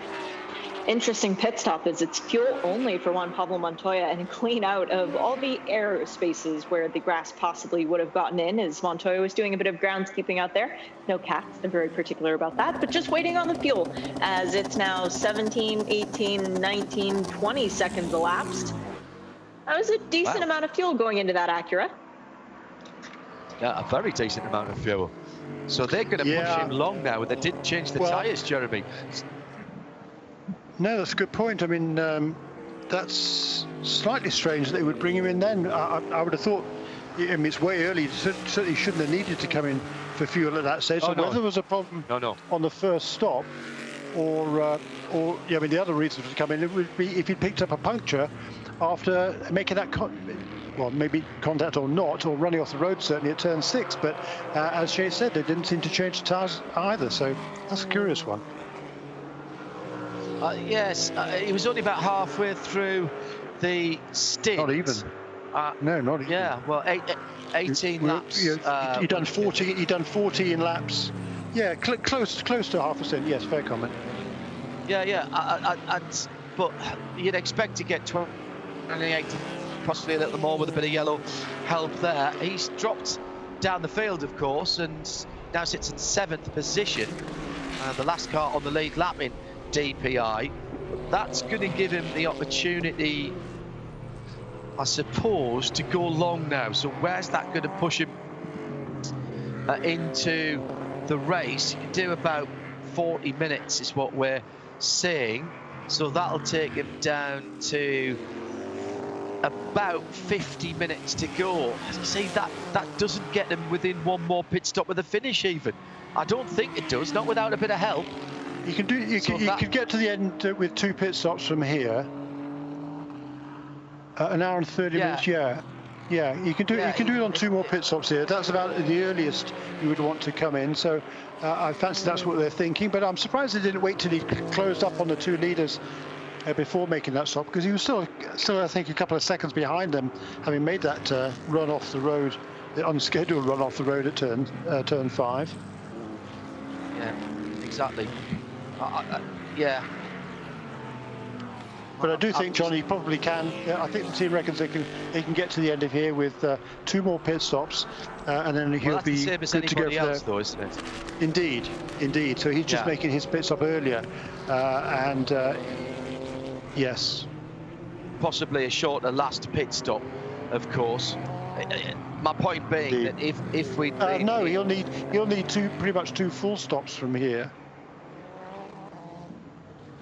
40 minutes will take him to 50 minutes to go, and so he'll need a full stop for 40 and then a 10-minute something to take him 10 minutes. So it's going to be 1 and a splash for him, whereas it's 2 full stops for everybody else. If we can get about another 10 minutes to around about 80 minutes, then it's 2 full stops for everybody else. So it hasn't helped him in terms of how many times he'll come down the pit lane, but he will have a short stop than everybody around him.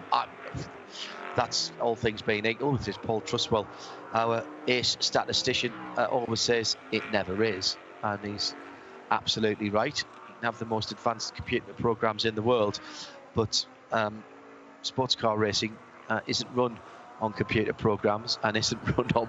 So yeah, we had a faster car today on paper. Yeah, well, we're not running on paper, we're running at Mid-Ohio Sports Car course, so work that one out. 90 minutes to go, or round about 67 laps is what the computer tells me at this pace for Pito Durrani, who's stretched out to about 1.5 seconds now. He's weathered the storm there, Jeremy. Impressive driving from the Brazilian. And Elio Castroneves then in second place has now got to knuckle down and reel off the next 10 laps or so before we start thinking about those pit stops again.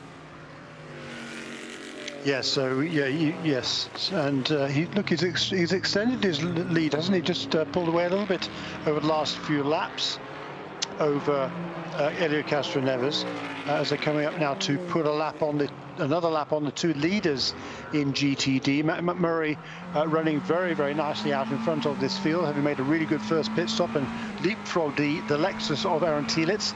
Those two cars running pretty much nose to tail, first and second in GTD.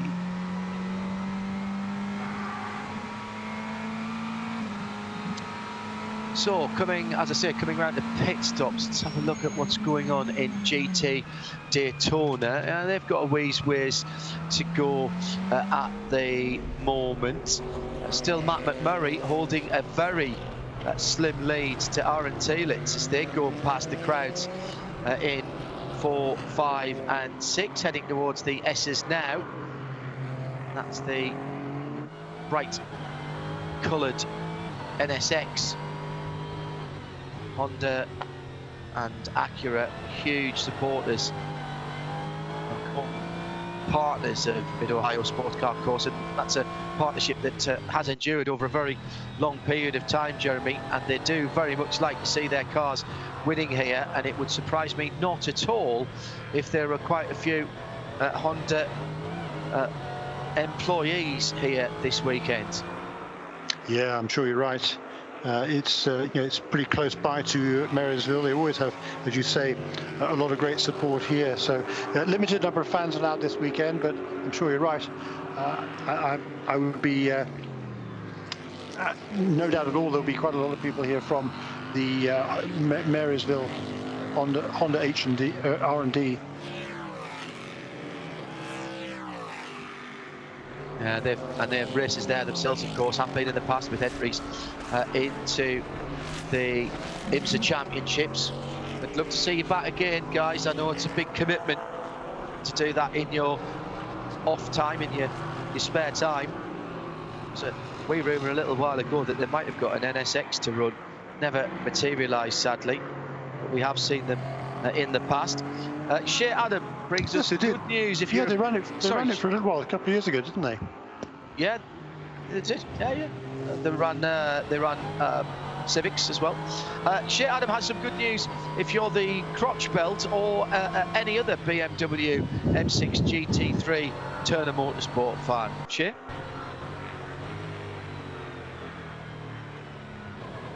Hello, Shea. I hope if well, you're I can tell you what Shea would have. Can Sorry, you hear me now? Yes, we can. Okay. If you're a Turner Motorsports fan, I hope you didn't start drinking early and pack it in, because the 96 lives once again. Robbie Foley bringing the BMW out from behind the wall after a lengthy repair. They're 21 laps down on the next in class, but if somebody else has some misfortune, then Turner could pick up valuable points. Yeah. It's always good to be out there rather than not to be out there, and you learn something. I would say that was a steering fix that they had to provide. Sorry, Jeremy, what were you going to say while we're trying to bring Shea in there? A little bit of a delay in her communications. Not sure. Just probably that this battle is continuing here for the GTD lead with Matt McMurray continuing to hold off Aaron Telitz. We've seen there wasn't a lot to choose between them in qualifying. It was Telitz that got the pole position, but now you talked about it at the top of the show. Track position is very, very important here. And at this stage in the race, Aaron Telitz, I'm sure he's reasonably content to be running there in second place. He's certainly not going to push the issue now. But those two kind of working together, if you like, without some infighting, has enabled him to pull out a lead of over 10 seconds over Misha Goikhberg, who's in third position in the class. Excellent fourth for Ian James in the Aston Martin right now, and he has been closely tailed by Corey Fergus in the Compass Racing McLaren. That's car number 76. And then The other car that is on the same strategy is Till Bechtolsheimer, who's about 7 seconds further back for Gradient Racing in the third of the Acuras. Then there's a biggish gap back to Lawson Aschenbach, who is the first of the drivers that has made the first of the cars that has made the driver change. That's a Riley Motorsports Mercedes, car number 74, running 7th in GTD, ahead of Andy Lally in the GRT Lamborghini and Patrick Long in the Wright Motorsports Porsche. The king of screen grabs, Alan Prosser, has sent me an enhanced picture of the front of JPM's car, and what it shows is that trip off the grass, through the grass, picked up an awful lot of debris in the rather substantial and beautifully formed cooling ducts around the front of the Acura Team Penske DPI. So almost certainly then he was brought back in because the temps were starting to rise, either on the brakes, the engine, the oil, or all of the above. So Alan, thank you for that. Tweeted that at IMSA Radio, which is how you can get in touch with us. Don't forget, after the checkered flag falls, that might end the race, but only starts our conversation for this afternoon stroke evening, depending on Michelin Post-Race Tech is how you get in touch with us. Use the hashtag MichelinPRT for your questions, points arising, or observations on what you've seen in the IMSA WeatherTech SportsCar Championship race, or indeed the whole packed and tremendously entertaining weekend. We'll be running that on RS2 straight after the race has ended. Try and get some driver interviews and run through the championship positions as well during Michelin Post Race Tech, which comes up next on RS2 IMSA Radio. We must be getting relatively close now, Jeremy, to some pit stops from the front of the field. Peter Durrani's been out 35 minutes. What, another couple or 3 laps? Oh, I think he did have a couple. Now that I look, he did have a couple of safety car laps at the beginning of that. So possibly another 4 or 5 minutes, do we think, before we're going to see the next round of DPI pit stops? Yeah, good pit stop. When did we go back to green? I didn't actually make a note of that. They were running around about 35 minutes, or a little bit more than that. 33. Yeah, okay, 33. So they could probably do almost 30 laps, 28, 29, 30 laps around here. So another 4 or 5, certainly 4 or 5 laps. I would expect to see the race leaders back onto the pit lane. 74, Lawson Aschenbach, Riley Motorsports, Andy Lally, GRT. Sitting in behind in the Lamborghini. 2 fantastic competitors here. Good to have Lawson Aschenbach in the championship again, and he's been instrumental in that rise in confidence that I was mentioning earlier on for Gar Robinson. Lawson working hard, and it's a point that I think is oft overlooked, Jeremy, that the pros in the Pro-Am category in GT Daytona, well, obviously they're there to drive, but almost as important, in fact probably more important, is their mentoring of the gentleman driver. Yeah, very true. And most of these drivers that are the pros in the Pro-Ams, they're accomplished driver coaches as well as proven racing drivers. So they have a lot of experience, they have a lot of knowledge, and for somebody who's relatively new to the sport, like most or many of the co-drivers are, that can be a huge benefit to have somebody alongside you who's really on the same wavelength and is driving the same car at the same time, so you can effectively fulfill 2 separate duties simultaneously. Elio Castroneves is just, I think, grazing the side of Till Bechtolsheimer's Gradient Racing Acura there, coming down to turn 6. And I've got to say today, our DPI drivers aren't covering themselves in glory and passing GTD cars. Again, Till doing absolutely nothing wrong, holding his line, turning a little bit later there in the GTD car than you do in the prototypes. And Elio, I know he's battling for the lead, and he did back out of it until did actually have to go offline there. So it's all been all right in the end, but really no different to the incidents that we've seen already with Ollie Jarvis and indeed a couple of other drivers who, Pablo Montoya as well, of course, who have been a little bit busy, shall we say, around the GTD cars. And that comes back to our Porsche keys to the race. Risk versus reward when you're passing. Is it patience that pays, or is it that making that pass right now, got to do it right now. Right now, yeah, exactly right. And it is super important, and it cost him a couple of seconds, or better part of a couple of seconds, to Pipo Derani, who still leads this race. And the interesting thing for me is that Pablo Montoya, having made that extra pit stop to, as Alan Prosser pointed out, to get the grass out of the radiator, that would have been the main reason for it. But I think they're still within their pit window in any case, so should be okay with that one.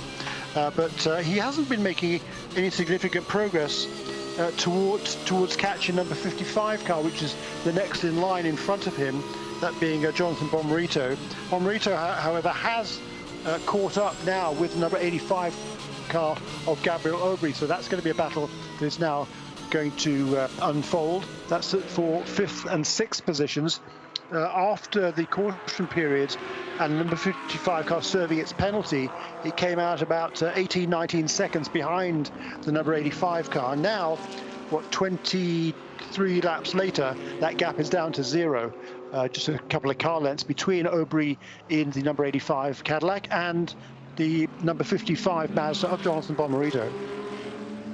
Shea Adam, VP Racing Fuel Pit and Paddock reporter, just going back through that and listening to what Jeremy's saying there was, well, I'll come back to that in a moment, because Pipo Derani is in at the end of 31 laps as a stint, so pretty much where we thought he would be. Talk us through the stuff, Shea. We should be seeing people getting out of the car at this stage of the race and handing over to Felipe Nasr. It's about halfway through. They like to keep things even between the Cadillac drivers. And indeed, off the wall come 4 new Michelins, and it is Mr. Nasr installing himself behind the wheel of the Cadillac. Pipo's day is done. He's 3rd in the championship, coming into this race only 5 points off the lead, so a lot more pressure on this for Pipo. And now Felipe knows that he has to go out and try and get his co-driver further up the championship, having missed a race himself earlier on in the year, just waiting on the fuel at this stage, revving the engine. And now Felipe is clear to go. It was a good stop from the Whelen Engineering crew. And where does Felipe cycle out? Well, he's behind one of the Acuras, so that means he's going to have to get around Montoya. Well, yes, except Montoya's going to have to stop as well. That is very interesting, because that came at 77, call it 78 minutes to go. That splits the race into 2 just about 40-minute stints, doesn't it? So that's spot on, as people had been out for just over 40 minutes. Oh, and more incident out on the circuit, and it's Juan Montoya again, same part of the track, and this time he's running into the team hard point Audi. How many times is he going to misjudge going around GT cars and get away with it?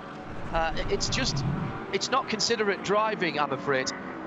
For some reason, Juan seems to get away with more than most drivers, whether he's sideswiping them, running into the back of them, or whatever. But he seemed to be involved in a lot of incidents.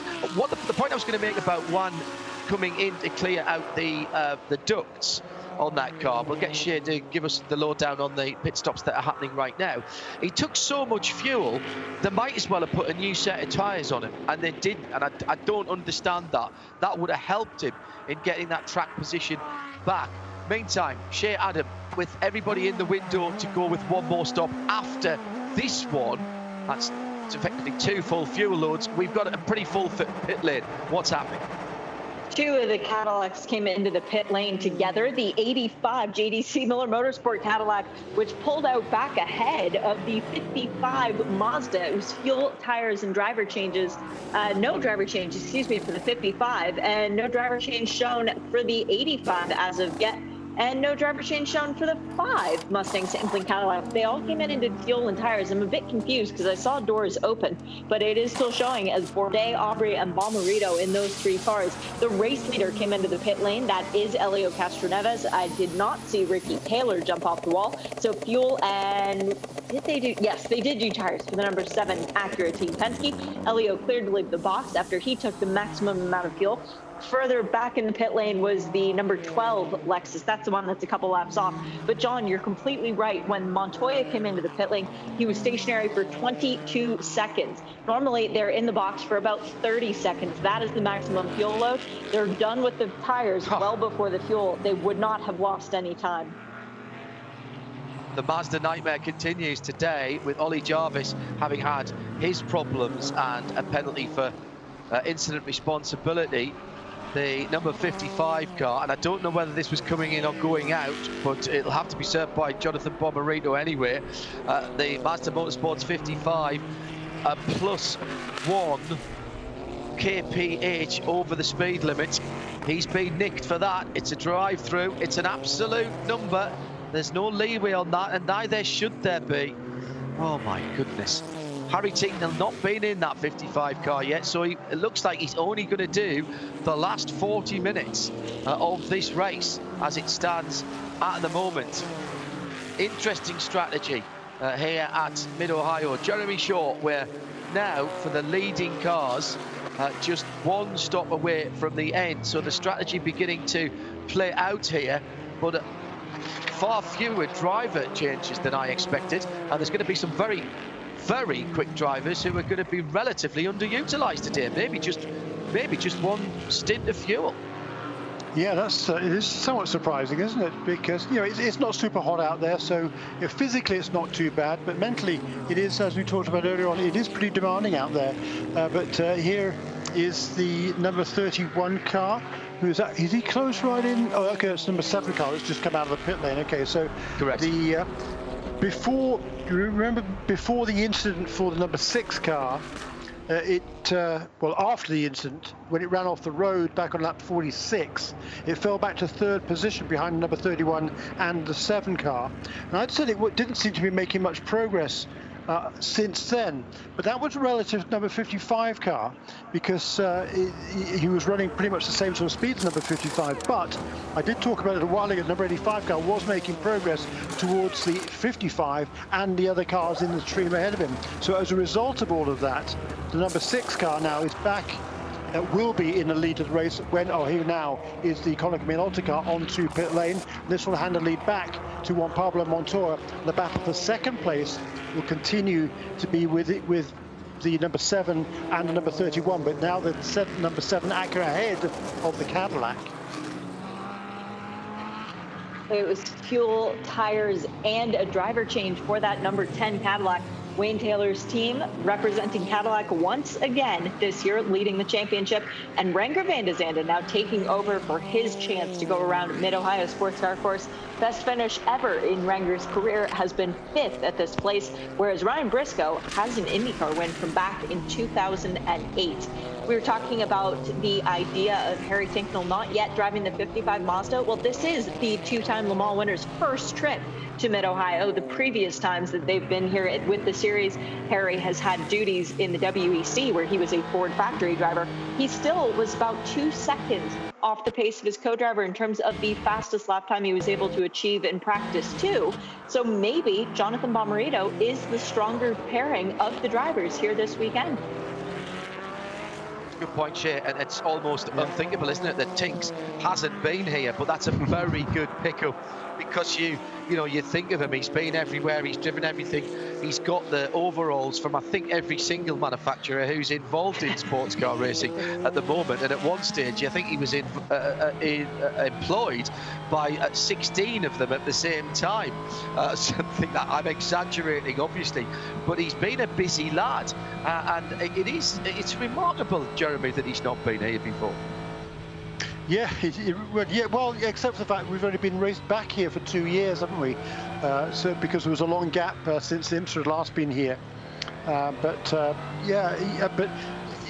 he knows enough about this track, and I think they've tested here I don't know whether he was part of the testing program last year or not, but certainly, they've been on the last few days. He's been in Detroit on the Multimatics new simulator, new very high-tech simulator, getting some more familiarity with this racetrack. And he's a pro, so it doesn't take him long to learn a new track. And he's certainly been up to speed this weekend already. But now he's got to redo all the work that Jonathan Pomerito did in the previous stint, having got that penalty earlier on after the first scheduled pit stop for running over some pit equipment. So that number 55 car is on the comeback trail. Jack Shaw, he's with me, John Hindorf, in the Hagerty Global Broadcast Centre. Shea Adam is our VP Racing pit and paddock reporter. I'm giggling because we're going up to, we're looking up towards the keyhole there, and I was glancing at an onboard shot from the number 14, and a little poke of a nose from an Acura going up the inside. Hard point off the circuit. Rob Ferriol just going under towards the Acura bridge. That's coming out to 6 and towards 7. It's been a nasty spin there for the number 30 Audi R8 LMS GT3. But has he got away with not hitting anything there? No, there's damage to the rear of that car, and he spun it again right in front of one of the Acuras at turn 9. He's right on the apex, which is right on the top of the hill. Looks like there's broken suspension. The car's kicking sideways. And who was that going through there?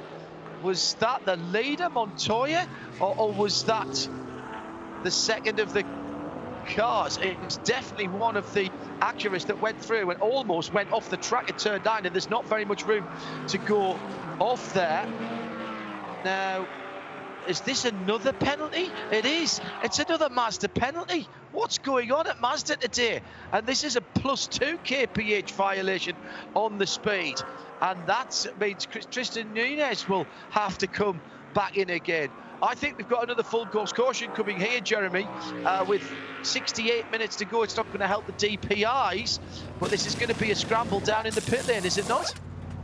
It is. We've got tons of pit callers, including the 14 Lexus. Aaron Telitz dove in from second place as soon as he thought it was going to be a caution. So he's jumping out of that car finally after a great stint. Jack Hawksworth taking over. Also into the pit lane came the number 57 Acura from Heinricher Racing. That's Misha Goikberg, a long opening stint. And now it's Alvaro Parent who takes over that car. He finished second here a couple years ago.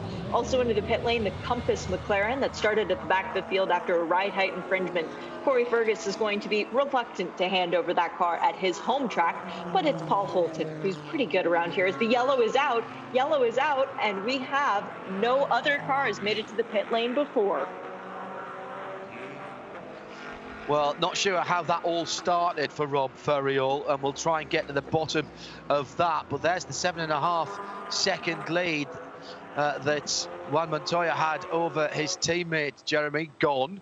And Felipe Nasser is going to be close right up again as well. Everybody down to Harry Tinknell is on the lead lap. Oh dear, was there a touch in turn 6? There was. Yep. There absolutely was. And that is Andy Lally who's going to be called for that. That's his incident responsibility. Nosed into the back of Ferriol coming out of turn number 6, and rather unceremoniously pushed Rob into the wall. That's not very Andy, is it, Jeremy? Not at all. No, but again, the odd thing is, I mean, that you're on full acceleration coming out of the corner there, and these cars are almost the same. I mean, one's an Audi, one's a Lamborghini, but they're pretty similar. The same V10 engine. And one would have thought, when you're coming out of the corner, they would both accelerate at the same rate. So Andy, for some reason, they're just kind of caught out a little bit by the fact that Rob Ferriol's car, for whatever reason, didn't accelerate quite as quickly as he had anticipated. So a strange one there and certainly that's not something Andy Lally would want to do. Apart from anything else, Spencer Capelli, who's the co-driver for Rob Ferriol, is one of his closest friends. Particularly with his own car having been destroyed in an incident last time out at Michelin Raceway Road, Atlanta, for Andy Lally, that would be the last thing that he would want. It looks worse in slow motion for those of you who've got pictures or perhaps are checking things out on the web. But because what it looks like there is he got into the back of him and just kept pushing him. And that's what I mean by it looks worse in slow motion. That was probably less than a second, or maybe a second, of contact. And Andy will have lifted off the moment that he knew he was touching the front of that car.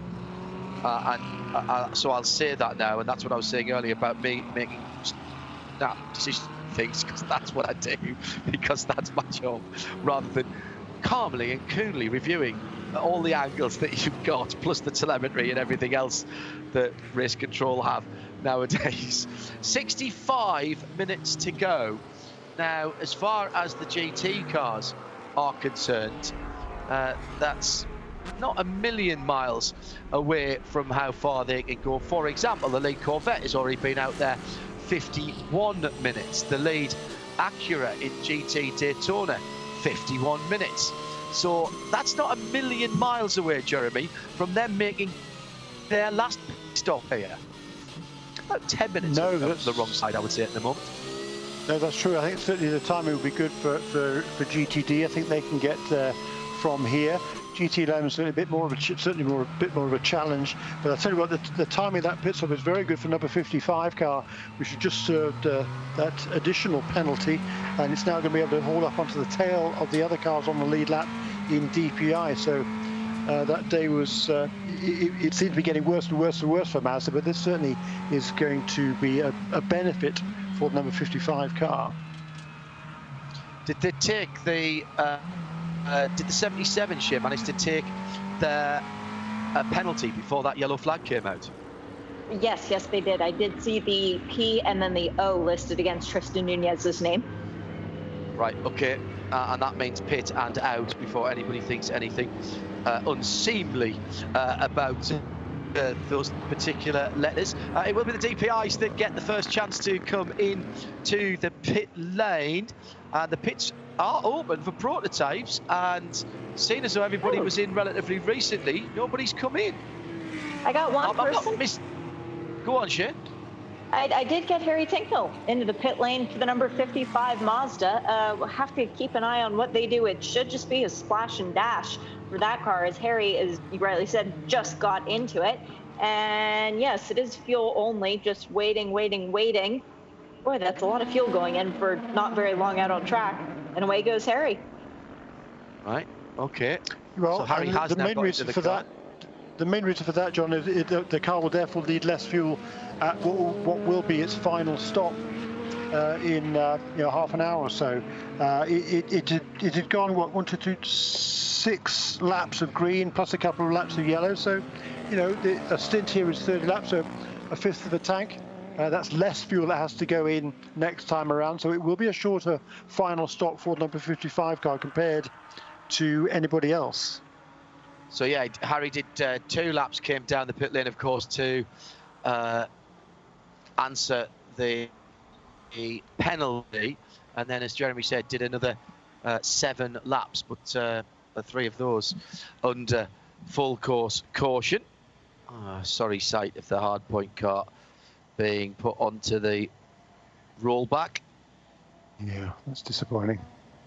That is a shame. But I tell you what, this cautionary period, very astute by the 3 cars that ducked in to the pit lane before it was closed in GTD. Number 14, number 57, and number 76. All of those cars remain on the lead lap, and everybody else is going to need to make a stop here in GTD. So those 3 cars will cycle through to the lead. So the unlucky one here in particular, perhaps, is the number 86 car. But the 86 number 14, they were nose to tail, and it was only the number 14 that chose to come in behind him, about 12 seconds behind him before the caution period came out, was the number 57 car. That also ducked onto pit lane. And then the number 23 and the number 76, they were together as well, just a few seconds behind. And of those 2, only the number 76 car came in. So I think that was a very astute call by those teams. And now everybody else will take the opportunity to come onto pit lane. Shea Adam has the VP Racing pit report. Busy pit lane as Jordan Taylor finally gets out of the number 3 Corvette, which Antonio Garcia has been staring longingly at for a long time now, wanting an opportunity to drive a car that Jordan has been radioing back is pretty much perfect. Whereas Tommy Milner staying aboard the number 4, that's the silver Corvette, fuel tires, and please someone help him a little bit with the understeer that they've been battling with. So they are going to try something just to see if it works. If it doesn't, the 3 is still out front and the 4 is still running in second. Both of the BMWs in as well, fuel and tires for those 2 cars, as Antonio Garcia leaves the pit lane ahead of Tommy Milner. Then we find Bruno Spangler and then John Edwards, who's done a fantastic drive back up through the field to try and get that black BMW onto the podium. Mario Farnbacher has taken over the number 86 Acura, as it was just fuel and tires for Lawson Oshbach and Patrick Long. No driver changes there, as those 2 driver changes had already taken place. Roman DeAngelis jumps into the heart of racing. Aston Martin, the number 23, fuel and tires there. And fuel and tires for Andy Lally and the GRT Magnus Racing Lamborghini. It's now Mark Miller time for Gradient Racing in their Acura. Doing a great job all weekend trying to fight against some issues with the car earlier on for setup. Well, they got most of those nailed down. So let's see what Mark can do in the 22. And that is it for the pit stops, as Robbie Foley stayed out in the Turner Motorsport BMW. We still have a little bit of wiggle room, and they're trying to get more laps back. They've got 11 laps to try and get ahead of the next in class, the Aimbass Sullivan Lexus, which is behind the wall. And then, of course, they've got a further 5 laps to try and get ahead of the Rob Ferriol Audi. It's doable. Yeah, it's good that you pointed that out, Shea, because people will be thinking, what's Shea saying, getting a lap back when they're so far down from the leaders? This is not about the leaders. It's about the cars next in line in the GTD category, 11th and 10th positions. Spot on there. Very well spotted. A little word for Till Bechtelsheimer, Jeremy, because he's done all of the race till now. So he's done 2 hours and 20 minutes. And he's been, I think he was in the top 6 for all of his stint there until he came into the pit lane. He was, it was a good first stint for him as well. The timing of the first pit stop meant that he couldn't make the driver change then, so he had to stay in for the balance. But he did an excellent job. You're absolutely right. I mean, he'd fallen maybe a dozen seconds behind the Aston Martin and the McLaren that had been dicing for 4th and 5th positions. But that was over a course of a 30-lap stint. So yeah, hats off to Till Bechtelsheimer certainly, and that car is still in contention, very much so. The Alvaro Prince, did he have a problem during that pit stop? He's shown as being a lap down. He maybe pitted he just just hasn't before the got, caution. He did, but maybe and did yes. did he not get the waiver? Is he due a waiver out now? Okay, but I have to wait and see. That's unfortunate. Yes, I can't see on the racetrack where they are, but he shouldn't have lost a lap because number 76 car got out ahead of him, so it was clearly a slower stop for some reason for that Heinrich Racing with Meyer Shank number 57 Acura, but it was a good stop by the Compass Racing McLaren. Shea? Never mind. No, okay, no, I was going to say I might have an answer, and then I realized that my answer was totally askew. So I'm sending a text message. Okay, good, excellent. These are the brave new worlds. This is the brave new world that we work in now, because quite a lot of the PR and media delegates from the teams, of course, aren't at the track, with reduced numbers of people in the paddock and with strict protocols going on. And thank you, by the way, to all the teams, their PR representatives, and everybody who we are leaning on to be our eyes and ears in the paddock. Okay. One Montoya. Sorry, go ahead, Jeremy.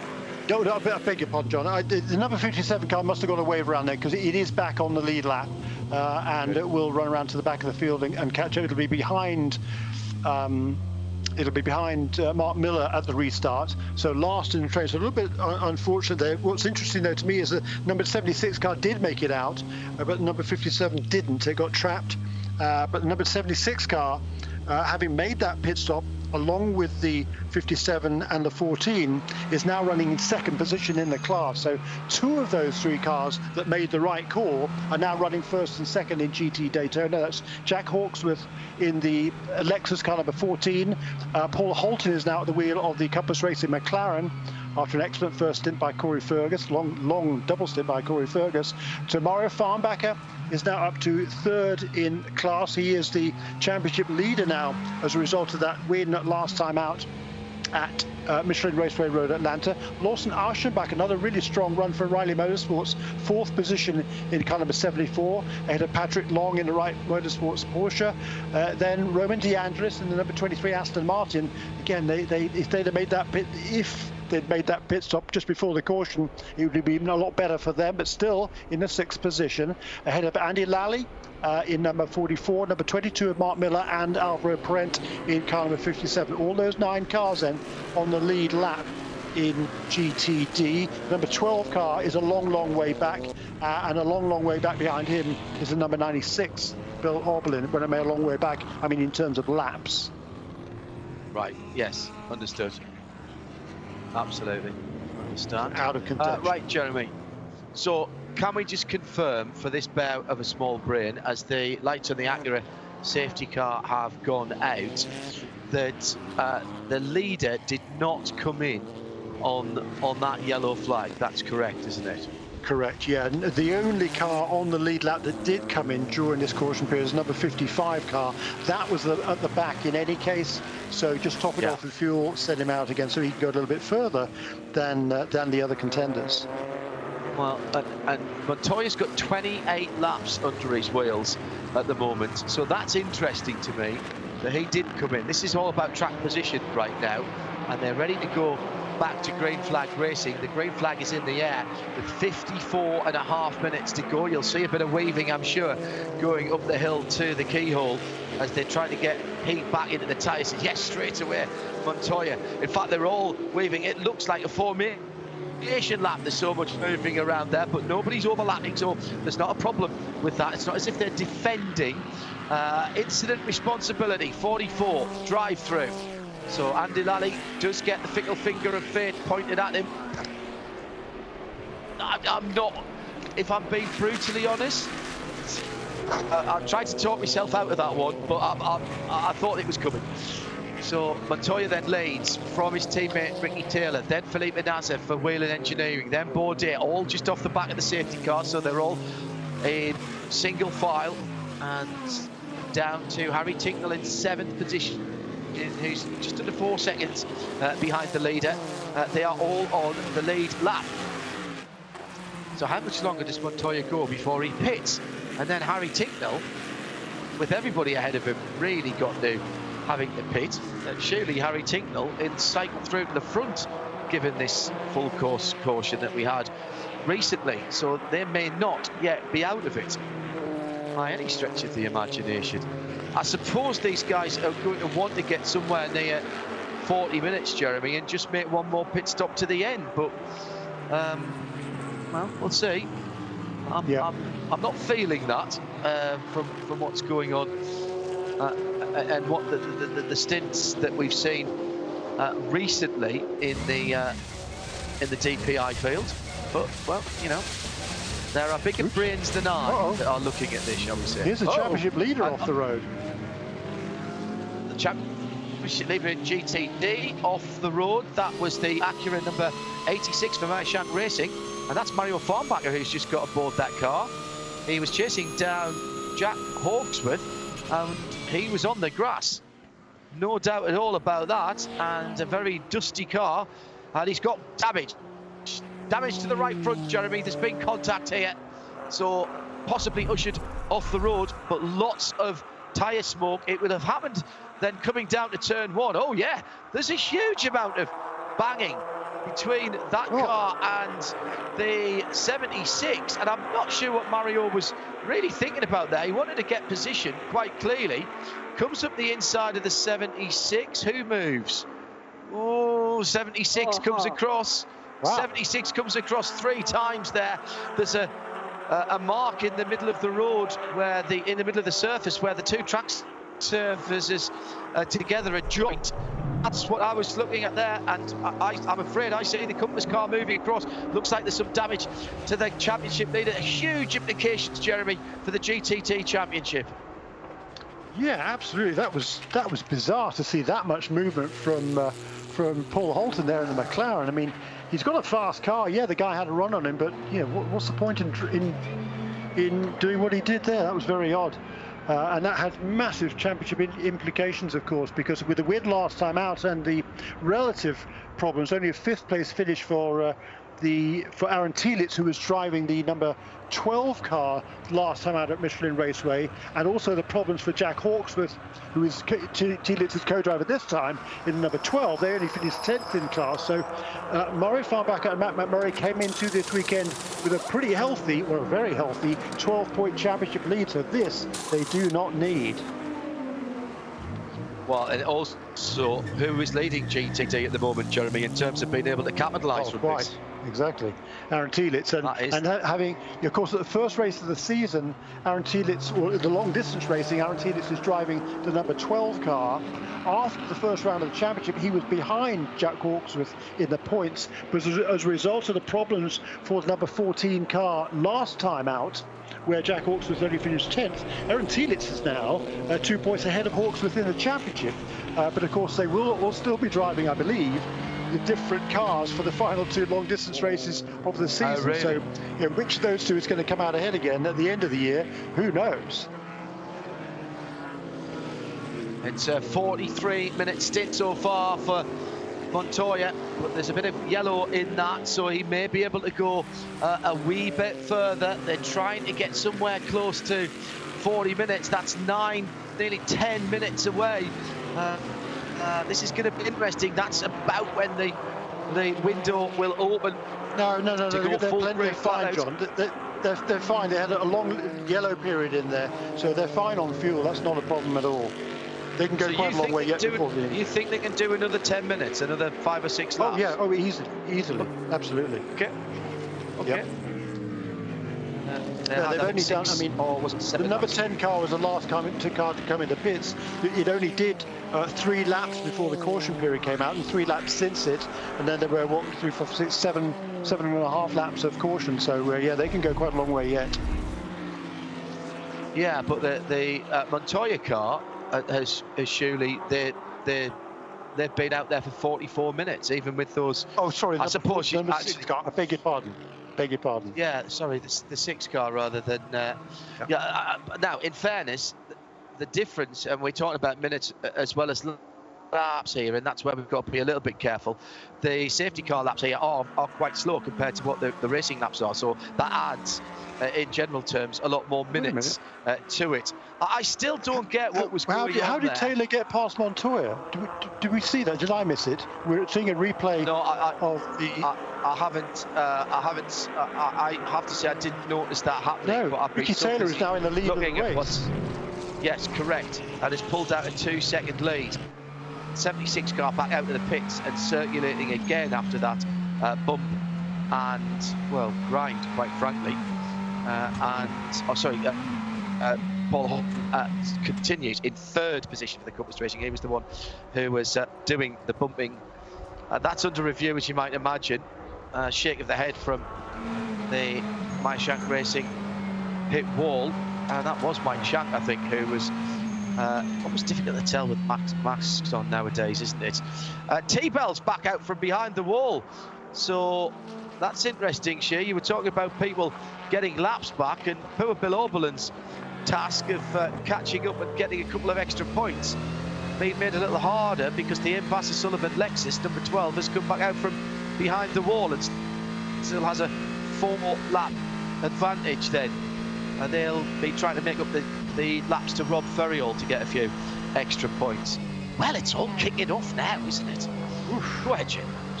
Certainly is. I mean, we've had that change for the lead, which I certainly missed. I don't think you saw it either, John, did you?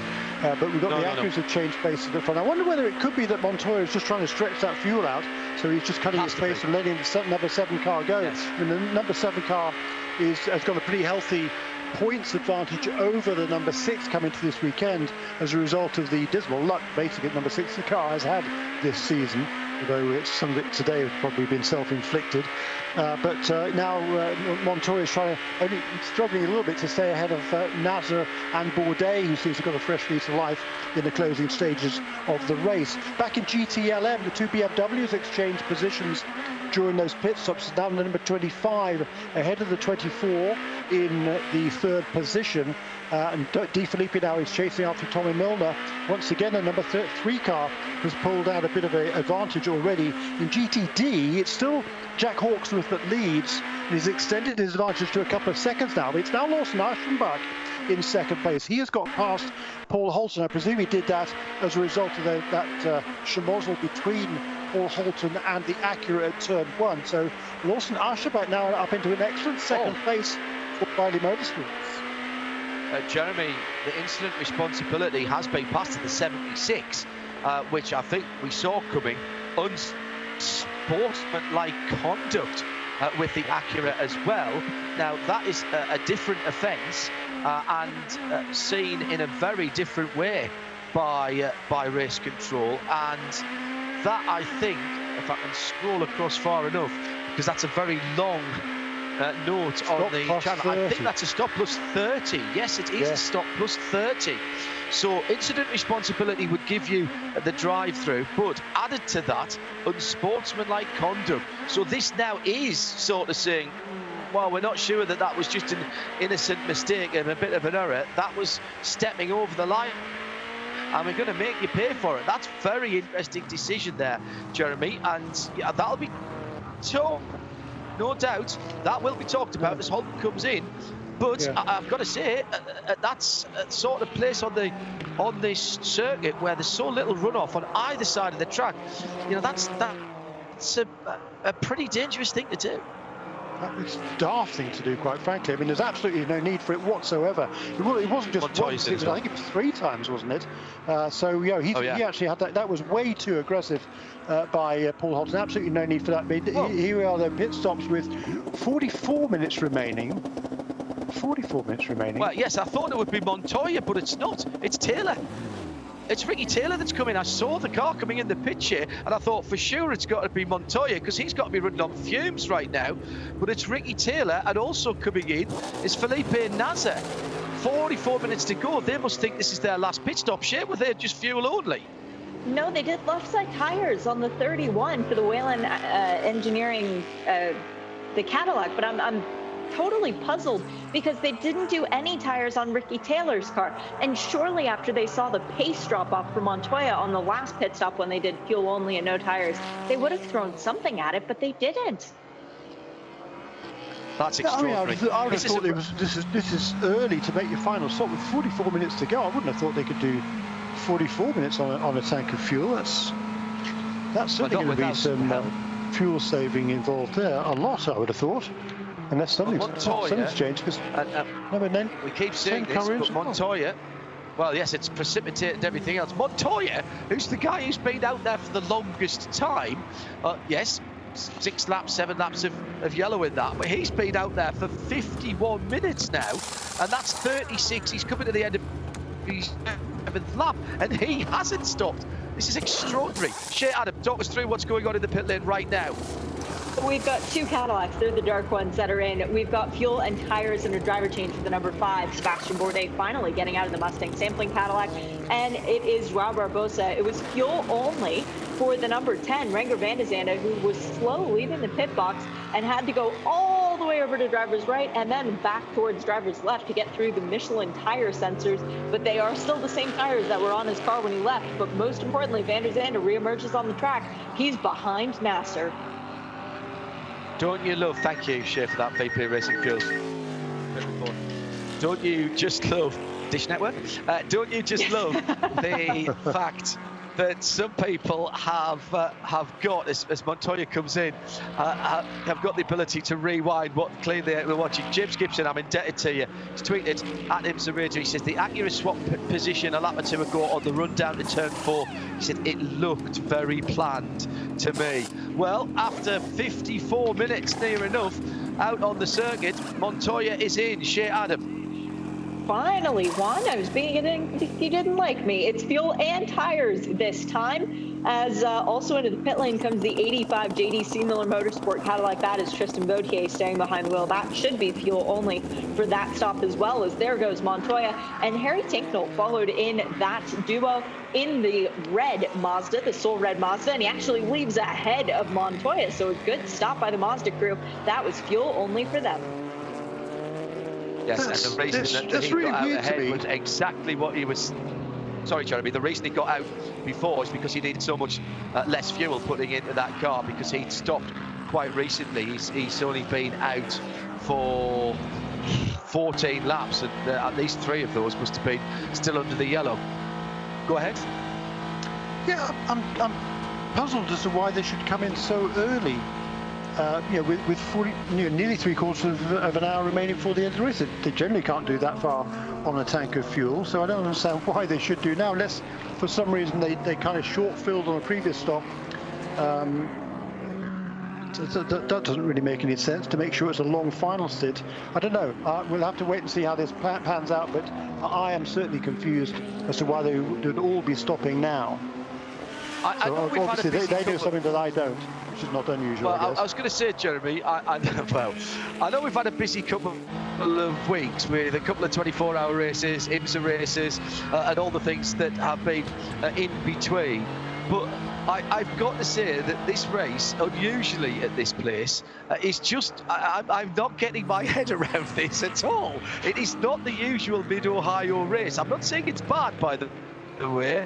I'm just saying it's very different, and there are teams here that are playing strategy cards that I am not following at all. It's like everybody's rolling a 6 and getting an incident card and then having to react to it. For those of you who've played things like Grand Prix Rerun back in the days before computers, Jeremy probably remembers we're in dice games like that. Yeah, exactly.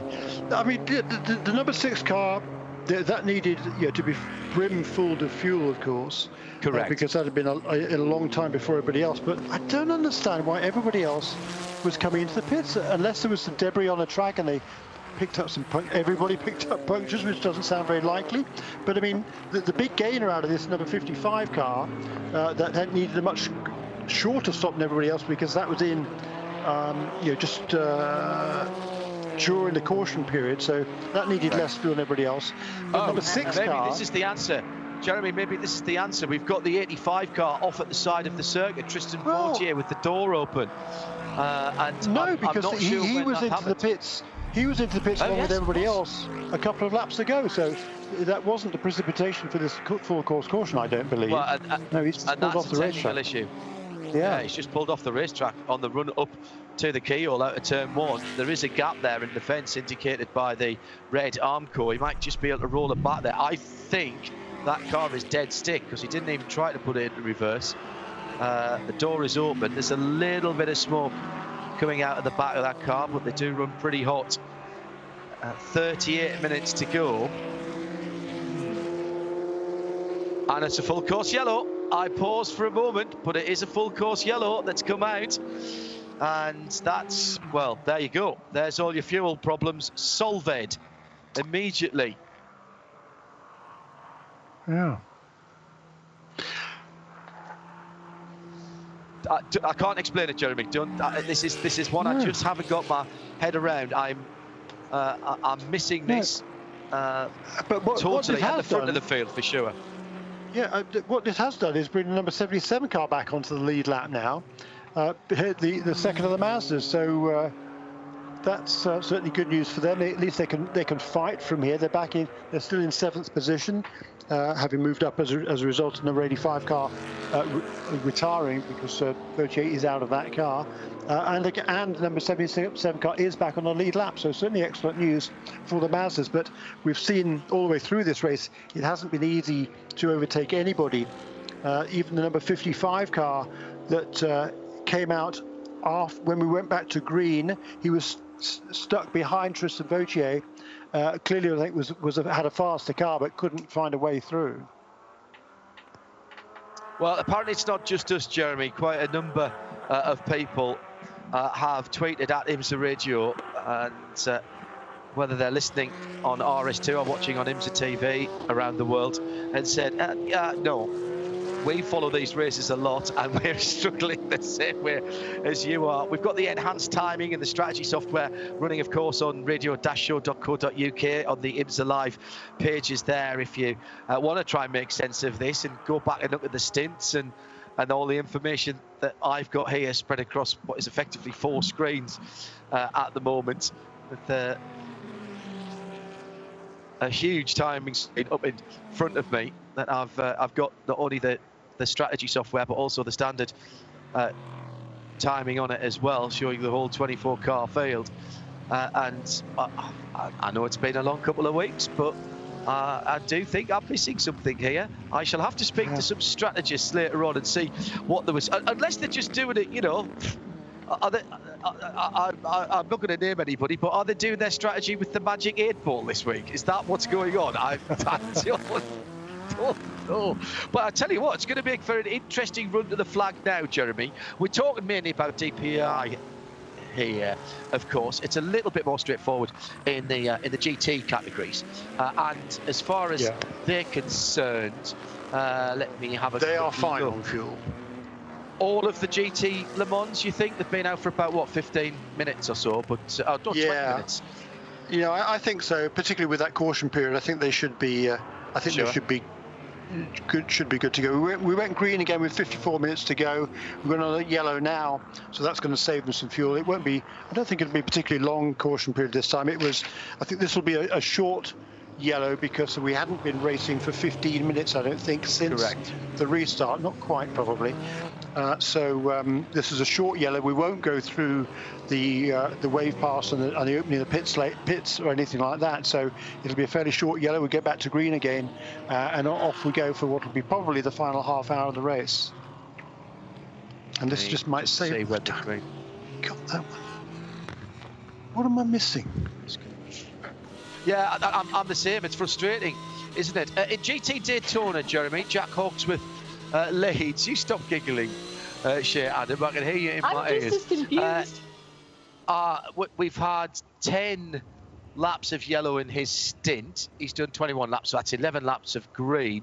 But of course, it's 33 minutes. So that's a little bit of an unreal. And Hawksworth is the one with Parent that have been out the longest. They've both done 21 laps. Now, forget about the laps in terms of how many you would expect them to do, because you'd expect them to do mid-30s probably for the GTDs, possibly even a little bit more. But that is 5 laps, 4 laps longer than Aschenbach, Long and De Angelis. Those 3, remember, pitted at the same time and changed their drivers. That was the first time that those guys jumped into the cars, and they will, I think, be all right to go to the end. Yeah, they will be so, John, fine to go to the end. And I think Hawksworth will as well. Those 3 laps, 3 or 4 laps, they did more than the other guys. It was under caution, so you know they can certainly, it doesn't take up nearly as much fuel. I was going to say something else. So. Yeah, the number 22 car, I think I just missed it when the safety car went past. I think that some of the GTD cars were trapped in between the leader of the safety car and the class leader. And although we don't go through all the pit opening sequence, any cars that were within the safety car and beg pardon? Sorry, Jeremy, we have. We've just opened the pits. Oh, so it had been 50 minutes, had it? 54 to go. Oh, 38. It was 16 minutes. You're right. It was 54 to go, and we went yellow again with 38. So by a minute, we are just outside of that. So this is excellent news. Come into the pit then. Yeah, and he needed a splash of fuel for sure. Well, he needed fuel for sure. Stick tyres on it. You might as well stick tyres on it. Shea Adam? They are. They just took off the front tires. They're putting some stickers on for Tristan Nunez, giving him a new drinks bottle as well. Oh, they're doing all 4 tires while they do fuel. Might as well. Absolutely. Tristan's going to be flying out there. Yeah. It certainly is. I mean, and it was the strategy of the other teams that enabled the Mazda to get back on the lead lap. I'm sure. I mean, they had an opportunity to do so earlier in a race. messed it up, didn't, and so they've been a lap down all the way through. But the fact that all these other cars stopped so soon here, much sooner than we'd anticipated, allowed number 77 car to get back on the lead lap, and now, as you say, is be able to put on fresh tyres as well, and we'll see how fast that car is. A quick note, and thank you to everyone who's contributing. Nobody is making any sense of this. This is the Confusion 120. Oh, sorry. Yeah, I mean, I like to think I generally know sort of what's going on. But I'm completely flummoxed on this one. Don't forget hashtag Michelin PRT for the end. If you've got the answers, we'd like to know them now, but use the hashtag anyway. Quick update from Shea Adam on the Corvette. The safety car light's still on at the moment, and I will just mention, by the way, that Compass Racing and Mershank Racing, so Paul Holt and Mario Farnbacher, are together for the restart, which might get fruity. Corvette, Shea, what can you tell us? Fruity, nice word. For Corvette Racing, they did some changes on the last pit stop to the number 4 Corvette for Tommy Milner to try and give him a little bit more bite into the corner. And it seems to have worked, because before we went yellow, he did put 4 consecutive fast laps down for that number 4 Corvette. So they're feeling much better about their chances to come through with the win, because the 4 car is second in the Drivers' Championship, 14 points behind the lead. It's a 3-point gap between first and second. So if Ollie and Tommy want to claw back a chance at the Drivers' Championship, it starts today. And John, you just talked about the fact that the number 76 and 86 are together on the racetrack. Ironically, and annoyingly for Mario Farnbacher, Paul Holton is ahead of Farnbacher, despite the fact, of course, he had to serve that stop and hold penalty. Yes. So that'll be very frustrating for him. The good news is those 2 cars, along with number 22 and number 44, did get the wave around. They were trapped in between the safety car and the class leader when the caution period came out, so they've now cycled around to the back of the pack. So we've got 9 of the 11 GTD cars that are still running, all on the lead lap. Back to grade this time, are we? Yes, DPI class split. So you better explain that, Jeremy, because there's going to be a bit of overtaking here, isn't there? Probably really the only one would be the number 77 car, which can haul up on past all the GT cars to regain the back of the pack. I think all the other DPI cars should have been pretty much together on the racetrack. Yeah. Okie dokie. Are you ready, ladies and gentlemen? Are you sitting comfortably? Then we'll restart. I'm rather paraphrasing the story time. But here we go with 29 minutes on the clock. The safety car light should go out just between or past turn 9, and I think they have. Difficult to see in the sunshine. Been a lovely day here. Air temperature and track temperature equalised at 24 Celsius. No real wind to talk about, and we go into the last half an hour. Safety car lights confirmed as out, so under control of Ricky Taylor. And watch out for the number 7 Mazda. That's the white Mazda at the back of the DPI queue, because that car's got brand new Michelin tyres and is fueled to the end. They can go full rich, and they will be trying to make hay very early on. And straight away, Nunes is up the tailpipes of Joao Barbosa, but just lost a bit of front end going through turn 1. Got a bit of aero wash as all of the DPIs are weaving left and right. They might be waving as well going up to the top of the hill and to the keyhole. That's the Felipe Nasser is going to take the prize for the most optimistic light flash ever. He was 6 car lengths at least behind Ricky Taylor in the lead, and when he was coming down the hill and he's flashing his lights as if Ricky's going to, even if he was side by side with him or right up his aerofoil, he's not going to just pull over and wave you by. That's an extraordinary thing. That is, in a bizarre race, just another really weird thing that we've seen today. We've had a bit of everything, strategy all over the place. We've had people driving into each other, bit of hip and shoulder, and everything in between. So at the end of the restarted race then, the end of the first lap, Ricky Taylor will come across the line around about half a second, I think, ahead of Felipe Nasser for Whelen Engineering. Then it's Renger von der Zande. First time I've even mentioned Renger's name today. The Cunningham and Alton Cadillac DPI VR is up into third position. That was a fast car early in the week, and Ryan Briscoe a bit disappointed with his qualifying, but that clearly has some pace, that car, and this may be the time that it gets unleashed, Jeremy, because it is getting warmer, of course, all the time, and the other sessions that we've done have been later in the day than, say, the qualifying session, which was 8 o'clock in the morning. Yeah, that was a bizarre one. That one. Yeah, I'm sure some of the drivers weren't even here at the track. They probably didn't come to watch the qualifying sessions. They were just getting some shut-eye and getting ready for the race. But we could see all the DPI cars at the front were pretty much in nose-to-tail formation in GTL. And once again, that number 3 car able to make a little bit of a break over Tommy Milner at the restarts. Antonio Garcia, of course, now driving the yellow and silver Corvette as opposed to the silver and yellow Corvette of Tommy Milner. Connor De Filippi hanging there in third position, and John Edwards in the other BMW right there as well. A little bit further back down the road, that GTD battle continues with Hawksworth ahead of Aschenbach.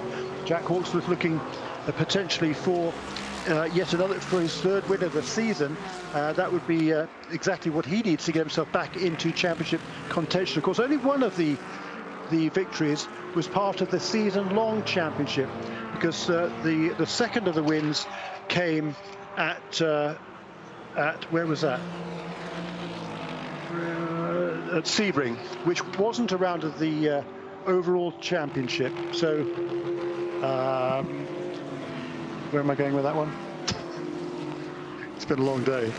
Your guess is as good as mine, Jeremy. Sorry about that one. Yeah, no, I mean, so he's had 2 wins on the season, but only one of them counts for the season-long championship. Oh, yes, because, sorry, yes. One of those races was just a for the Sprint Cup only. Yes, understood, because we've had an odd season, and this year, remember, we've had additional races at both Daytona, shorter races at both Daytona and Sebring. We've not yet had Sebring 12 hours. That will actually be our season closer. Yeah, and as a result of those 2 wins, Aaron Telitz and Jack Hawksworth, they got a handy lead of 13 points over their teammates, who've of course had problems today in the WeatherTech Sprint Cup, which is the sprint races. They've had 2 wins, and they won at Daytona. That was the restart race, wasn't it? And then the Grand Prix of Sebring, which was a Sprint Cup race only. Yeah, that's why I was confused, because that Sebring race was a sprint race, not the long distance race. That's going to be later in the year, right? That's why I was confused. Correct. No, that confused me as well, Jeremy. I worked it out, but it took me some time. Yes. It was. Yes, it's been an odd season. I think the sooner we get rid of 2020, the better, quite honestly. Let's get back to the front of the field then, where Ricky Taylor has not been able to shake the attention to Felipe Nasser. So Acura Team Penske number 7 from Felipe Nasser in the red and white Cadillac, the Whelen Engineering car. What's happened to Tristan Nunez? Well, he's not been able to get past Joao Barbosa in that number 77 white Mazda Motorsports car, sitting in behind the dark grey, the yellow flashes. That's the number 5 Mustang sampling JDC Miller Cadillac. And really, I think Tristan will be disappointed. He's dropped to 6 seconds away from the lead at the moment. It's not a lot, but he's not making the forward progress he would want to with just 23 minutes left. Harry Tinknell in 4th position is the best placed Mazda. And he's just ahead of Juan Montoya in the Acura Team Penske, but at the front of the field. It's ebb and flow at the front of the field, but it just seems to me as though Ricky Taylor is beginning to ease away, Jeremy, very gently from Felipe Nasser in 2nd place. Yeah, I agree with you. I think the Acura's got the legs in everybody, as it has here for the last couple of years. It just seems to suit this car. The flowing nature of this racetrack suits this Orica chassis for Acura Team Penske, and the drivers are taking full advantage of it. It's going to be somewhat frustrating now for Pablo Montoya. He can't find a way past Harry Tinknell, and with the boot on the other foot, neither can Tristan Nunez, even with those fresh tyres, find a way past Joao Barbosa, who is slipping back from the rest of the pack in DPI. Meanwhile, in GTD, I noticed that Mario Farnbacher has managed to get past Paul Holton this time, presumably no contact, that is the whole train of cars in GTD from first to last. They're covered by maybe 7 or 8 seconds. That's the GT Daytona GT3 battle coming down to the last 20 minutes. If you are just joining us, you've missed an interesting race, a race that perhaps we might have to look back on and try and work out what was going on. It's not certainly been what we would call your average race in any stretch of the by any stretch of the imagination, and we've had some odd things happen here at Mid-Ohio Sports Car Course in the past, but the pattern of the race right from the off seemed a little odd to me, a bit different, and I'm not sure why that should be, but we'll be asking people, I'm sure, after the race, and we'll try and get a handle on it for Midweek Motorsport on Wednesday on RS1, part of the Midweek Motorsport Radio Show Limited network of channels. Turn 1's claimed another victim, and in there somewhere, I think it was the 22, it is, it's Mark Miller. It's Mark Miller. He's got out of the gravel in the 22 Gradient Racing Acura. The problem is he's got to do a bit of a 3-point turn without getting stuck back in the gravel again. And he has done that. Oh, nicely done, Mark. Yeah, that was really nicely done. I had my heart in my mouth there. He will get back by trailing around the track and using a bit of the rallycross track, actually, that is down in that area of the circuit. Now he's back on hard standing. I suspect he got a little bit of help there, did he? Oh, no, he didn't. Just lost it on his own on turning. Really vicious like snap from the back end of that car. It looked like the rear brakes locked up, didn't it, John? It was the way there was a puff of smoke, and all of a sudden the car's swapping ends. That's interesting. Just at GTLM, last lap around, Tommy Milner turned the fastest lap of the race in GTLM. So clearly now the number 4 car, whatever it was sort of struggling with earlier on, because he wasn't able to, the number 4 car wasn't able to keep pace with number 3. Now though it is, and it's just at the fastest lap of 1:19.520 for Tommy Milner. That is about a half a second off the lap record that was set last year by Lawrence Van Toor in the Porsche. Not that that's really relevant, other than the fact that he still hasn't been able to pull out much of an advantage over the 2 BMWs. A phenomenal piece of Twitter conversation going on at the moment between a number of people, all offering various theories about bluff, double bluff, quadruple bluff. I think we've got up to at the moment, and how people jumped at the first full course yellow. Hashtag Michelin PRT, please. We'll discuss some of this afterwards when we've had a chance. I'm going to full screen some of the info that we've got here and have a look at it. I'm not sure it's going to tell the full story, if I'm honest. Hashtag Michelin PRT at IMSA Radio, and we'll have a chat about that afterwards to round off what's been a very busy weekend here at Mid-Ohio Sports Car Course for the IMSA Acura Sports Car Challenge from the field. Fair play to Felipe Nasr. He is not being shaken off by the Acura Team Penske DPI, driven by Ricky Taylor. Ricky's been pretty impressive here. Danger area into the carousel as Nasr has to go around the Liqui Moly BMW, which has moved up to 23rd position and 11th in class, and has overhauled then the Team Hardpoint Audi, which was in the wall earlier on, so has got a few extra points. Huge amount of dirt and dust in the first corner now, where a variety of people have been off. And as we continue towards the end, top 4 separated by just 5 seconds now. But to be honest, it's the top 2, Jeremy, who are turning the laps in the mid to low 14s. Everybody else in the 16s last time around. Was that just traffic? Yes, it was for some of those contenders for sure, as they're working their way through the GTD cars again. For the how many laps are they down now? 8 laps down, I think, or 6 laps down, I guess, to the overall race leaders. And once again, I think Ricky Taylor's just been pretty sensible. He's got a little bit of an edge over the Cadillac. He has worked his way through the traffic, pulled out a little bit, but again, I'm sure he's being fairly cautious as he does so, because he knows he's got the fastest car here today, and he wants to make sure he brings home maximum points again. It would be for the third race in a row, and it's going to make the championship very, very interesting. That's a smash and run for the traffic for Taylor. From being half a second, it's all of a sudden 1.2 seconds. Here comes the Whelan car through turn 1 and now climbing the hill, going past the Lawson Aschenbach now, driven GTD, second place runner for Riley Motorsports. Great run by Gar Robinson earlier on in the 74 car, the very brightly coloured machine. And in GTD, Hawksworth still leads. That's really big news for the championship. A second and a half ahead of second place, that Riley Motorsports car. And Pat Long has worked the Wright Motorsports Porsche up into third position, and he's only, what, 3/4 of a second, 8/10 of a second back from Lawson Aschenbach. So that one's not over. Battle at the far side of the circuit going through the S's between Harry Tinknell and Juan Montoya. Harry in fourth position, and it would seem to me that Juan Montoya would rather like to be in fourth position as they carve their way past Pat Long, coming into the carousel. My goodness, this really is now getting very, very serious indeed, Jeremy, because there's only 15 minutes left and there's been no quarter. Astor given fantastic manoeuvre to take fourth position from Juan Montoya. Maybe a tiny bit of pin traded there as they came out in the final part of the right-handed part of the carousel and into the left flick before you come onto the finishing straight, and Montoya got the hook up and powered away from the 55 car using the traffic.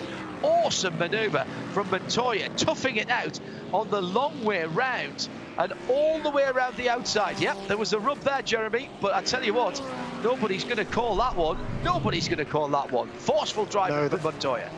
Yeah, brilliant driving by Montoya, absolutely was. And he's, I think Harry Tinknell will be kind of kicking himself a little bit there, but hey, you know, sometimes you're going to make those moves and sometimes you're going to have them made on you, and it was a great opportunity to manoeuvre by the Colombian there. So up into fourth place now for Juan Montoya, and he's not got far to catch up with Renger van der Zande as well. I'm sure he will make that deficit up pretty quickly. We will see. Meantime, Ricky Taylor's running out front. 1 minute 13.4 last time around. That's a pretty good lap time. Just looking back in GTLM, first of all, the top two Corvettes still separated by little more than a second. The BMWs have fallen about a couple of seconds or so, a little bit further behind in third and fourth places. In GTD, Jack Hawksworth, he's pulled out about a second and a bit over that battle for second place between Lawson Aschenbach and Patrick Long. And what a good run it's been for the Heart of Racing team, the Aston Martin of Roman De Angelis, of course, last year's Porsche GT3 Cup champion, doing an excellent job taking over for the fine work that Ian James did in the first into this race. They had their best result of the season last time out with a 6th at Michelin Raceway Road Atlanta. Since then, they've got a bit of help from Balance of Performance. 30 kilos taken off that Aston Martin AMR Vantage GT3 car. And as a result of that, the car is now on the pace with the front runners, and fourth position at the moment then for Roman De Angelis. Also want to mention that Mario Farnbacher has gone past Paul Hull without him being I did mention that a little while ago, yes. Yeah, yes, yeah. This time, huh? Yeah, in this three submissions, 2 falls or a knockout competition between those two. 7th place for Super Mario. And still battles to talk about here, because Juan Montoya, having dispatched Harry Tinknell 2 laps ago, has already caught Renger van der Zande and is putting on the pressure for a third position finish. Now we're seeing how quick this number 6 car could go. Remember, it was brim-filled. He was out there a very long time, saving fuel, and I'm sure that was frustrating JPM. Well, now he's been given the green light to drive absolutely flat out, and that's what he's doing now. And there's a podium on here, 7 seconds further up the field to make it a 1-2. I'm not sure in 12.5 minutes he can do that, but you've got to think here, Jeremy, that a couple of Acuras on the podium would look very good indeed at the Acura circuit. Well, it really would, but apart from anything else, it would mean that if Ricky Taylor and Elio Castroneves go on to win this race 3 in a row, if Montoya can get past number 10 car, the 10 car currently leads the championship points. So that would be yes, even more to the benefit of the number 7 car that's running out front at the moment. So yeah, and he's absolutely flying. Felipe Nasser, interestingly, just said his best lap of the race in car number 31, the second place car last time around. The gap between the first two, it had gone out to over 2 seconds. It's now about a second and a half. Yeah, that's not over, no doubt. There's a certain irony, isn't there, that Montoya is chasing down the championship leader, which is the Wayne Taylor Racing run Connington and the Cadillac. Next year, of course, it's very likely that Renger van der Zande, if he stays part of that team, could be actually sitting in the car that Montoya is driving behind him, because we know Penske's leaving, and now we know that Acura have appointed Wayne Taylor Racing and Michael Shank Racing to run those cars next year, with a couple of cars each in terms of the chassis, but each of those teams running a one-car operation. So, Jeremy, last 10 minutes. At this point, I've stopped caring whether it makes sense and trying to make sense out of it, because it is just a blast to the finish at this point, and there's plenty to look at, because at the front of the field it's 1.5 seconds between the 7 and the 31, the Acura and the Whelen Engineering Racing Cadillac, that red and white car, which is right over the curbs at turn 1. So there's no lack of effort being put in by Felipe Nasser. Another quick lap. He took about not even a tenth out of the leader last time around, but clearly Nasser is pushing hard. You can see by the body language of that Whelen Engineering car. And through at the carousel, Montoya's going into a podium position. He's done it again. Sorry, that wasn't the carousel, that was coming out of the keyhole.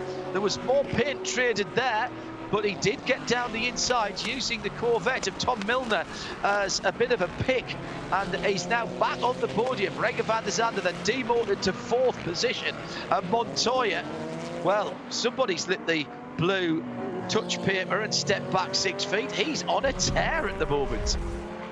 Yeah, he certainly is, and that would mean a 7-point swing if they stay as they are at the moment between the number 7 car that leads and the number 10 car that leads the championship. The deficit coming in here was 10.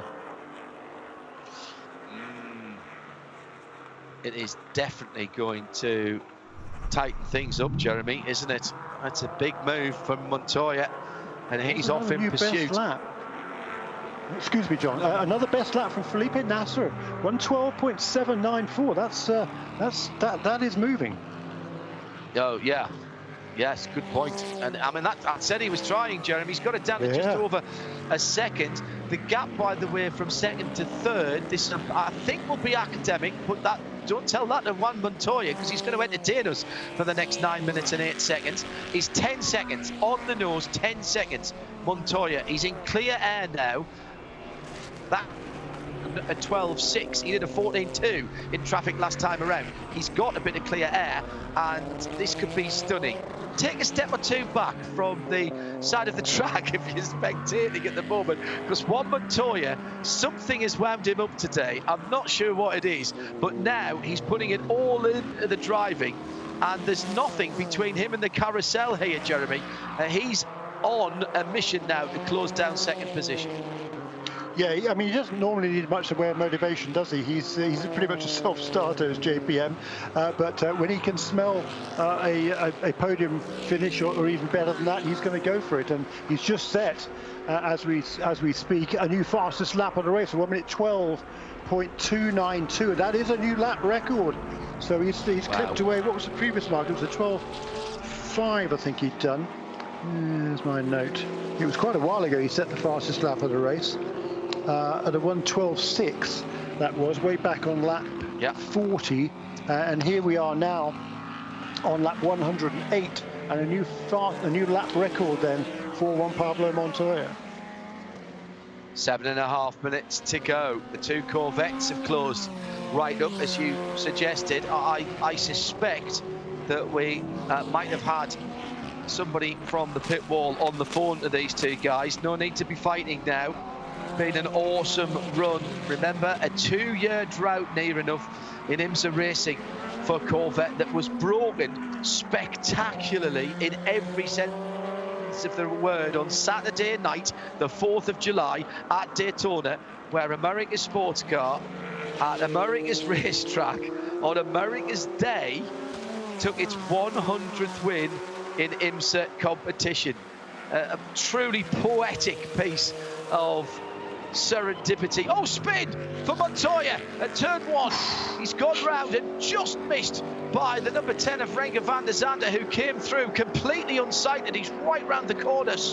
Very dangerous indeed, and he pulled straight back onto the racing line because he had no choice. These cars don't have a lot of steering lock. So third place is disappointing from Montoya, just pushing too hard, leaned on, got the right rear Michelin on the dirt as he turned in. The lack of grip there was enough to pitch him sideways. That was nearly a huge accident on his own, and even a bigger one if he'd been picked up by the Konica Minolta Cadillac. Very, very scary incident there, Jeremy Shaw. Yeah, that was a weird one. You wouldn't have expected JPN to make a mistake like that. And that could be very, very costly in terms of the championship, because we just talked about the fact he'd taken more points away from the number 10 car, but he's going to give those back again, and more, because he's going to probably rejoin at the back of the field in DPI now. And by the way, I did notice as the cars went through that scene of that incident that Harry Tincknell is right on the tail now of Renger van der Zande. He was down to under a second. It's dropped up over to a second at the moment. It's Adam, who's got some VP Racing Fuel pit and paddock information about the battle at the head of GT Le Mans. Well, you would have thought the Corvette Racing would be on the radio saying, boys, you're 1-2, take it easy. Quite the opposite. They have been on the radio to Antonio Garcia, giving him Tommy Milner's lap time. So both cars still pushing for the win. And as a matter of fact, Antonio Garcia just went purple through the last sector, so he's starting to try and pick up the pace now, too. Oh, this is going to be interesting. We have seen Corvettes racing before. We've seen Corvettes running into each other, coming out of the pit lane at this very circuit a few years ago, when they were racing themselves, and then they both got 2 minutes, but they came in at the same time, so they pretty much did exactly the same thing as they went out from the pit penalty. Awesome stuff. Well, they're allowed to race. That went down really well, didn't it, with the program manager? I remember what Doug Fee had said after that, and most of it was unbroadcastable, but extremely understandable, quite frankly. The Corvettes... Sorry, go ahead, Jeremy. Excuse me, John, again. The Corvettes, they don't need to be battling now. They've got the handle on the BMWs here. There's no point in doing anything silly. But of course, I mean, they won't, because these two, Antonio Garcia and Tommy Milner, I mean, apart from being teammates and co-drivers, they're great friends as well. So they're certainly not going to do anything silly. But it's great to see them pushing this hard so late in the race. Shay talked about it the other day, the fact that the Corvette team had not been here to Mid-Ohio to test. It's the only track they haven't tested that. Gets works for Montoya and Acura. I think he's flat spot for these tyres. Remember, they didn't change when they brought him back in to the pit lane some time ago. They just fueled him, didn't they? And we were kind of wondering about that. And he's in. I mean, it is so JPM. They're looking underneath the car in case he's doing any. When he went across the curves, actually they've got to put the tyres back on again, certainly on the right front. Am I right in saying, Jeremy, that he set the fastest lap of the race the lap before he spun at turn 1? 2 laps That's before. So JPM if it did. Oh, yeah, right, two laps before, yeah. I was going to say, otherwise that's so JPM, isn't it? Yeah. Tincknell now right back on the tail of Renger van der Zande. That is now for the third podium spot. The glossy black Cadillac goes into turn 1, followed at virtually no distance at all as they pick their way through the GT D battle. Pat Long and Lawson Aschenbach actually in close company there as well, and they're battling for second and third, and that is a proper fight, only 3/4 of a second. And in fact, the leader, Jack Hawksworth, is only another second up the road. So first, second and third in GT Daytona, all on the run down to the kink at the moment. Montoya, by the way, has rejoined, but the battle for the final third spot on the podium at Tincknell, charging hard. Only the one stint effectively for Tincknell today, but as Shay pointed out, with her wonderful knowledge of this series, Tinks hasn't raced here before. 2.5 minutes to go, Jeremy. Taylor by 1.7 seconds. That's just ebbing and flowing in traffic, that gap at the front of the field. It is, they're both certainly certainly pushing very, very hard at this stage in the race with just a couple of minutes remaining, so just a couple of laps to go here now. But certainly Pipo Derani hasn't given up. If there's any hint of Ricky Taylor being held up by traffic or doing something like call out Juan Pablo Montoya, then it could be game on again at the front of the field. It's unlikely, but you're going to push hard to try and take advantage of any eventuality. Some real tension on the pit wall in both of those camps as Felipe Nasr tries to close down to 1.3 seconds. They are trading tenths of seconds. We've seen this happen before. We love to see side-by-side racing, but we love to see good, clean racing. And these guys, they might as well be side-by-side. Montoya back in the pits. So obviously still doesn't like the feel of that car. And he's going to finish no better than 7th in class today, so no great points then for the number 6 car. No, it's been a really disappointing season for that car. They've had 2 fourth place finishes to start off the season, and a 6th, an 8th, a 6th, and now it looked like a 7th place finish here with the problems for Tristan Vautier earlier on. So it's been a really disappointing season. White flag, Jeremy. By the way, this is the last Tristan Nunez has finally got past Joao Barbosa for 5th place. Right, okay, so that was the new tyres some time ago now, of course, so you'll have had the best of those, yes. I thought that might have happened earlier. It's coming down, Jeremy, 2.4 miles to lap. We've done about a third of that already down the back straight for what will be the 115th and final time. Oh, I tell you what, it is closing down. You can almost see it. Nasr is taking so much more speed through the apex of turn 4, now through 5 in the back end of the Acura, moving around.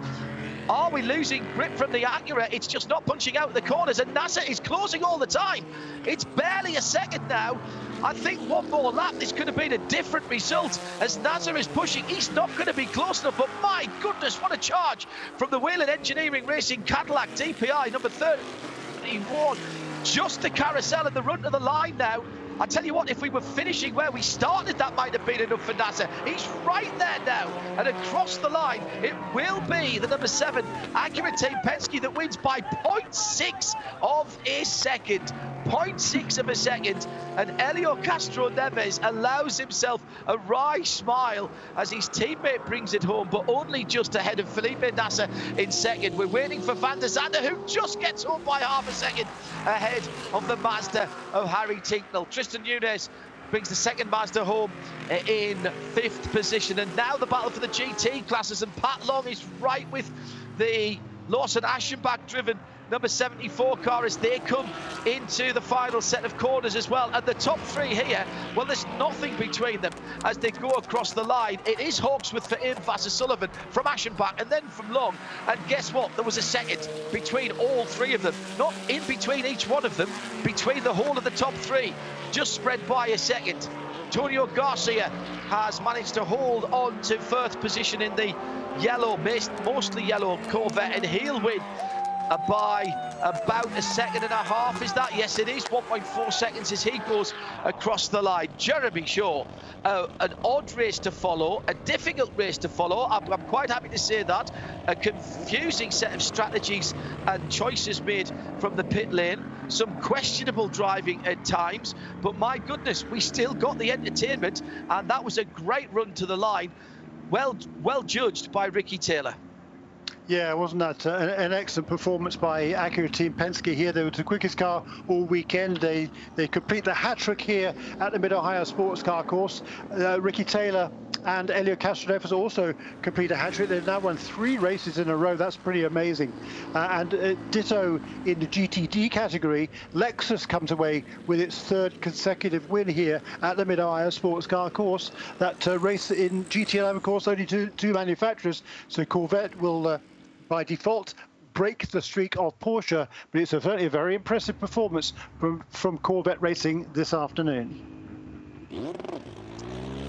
Yeah, great battle in GTD as well. And how about Wright Motorsports, the only Porsche here this weekend, who quietly went about their business. Pat Long, well, you expect him to come out and do what he does, but the whole team working brilliantly well today. And I thought, we called their name when they were up in the top 4 or 5, but Ryan Hardwick did a great job early on, stayed out of trouble, and made up some positions to give Pat the run to the flag, and strategy played its part there as well.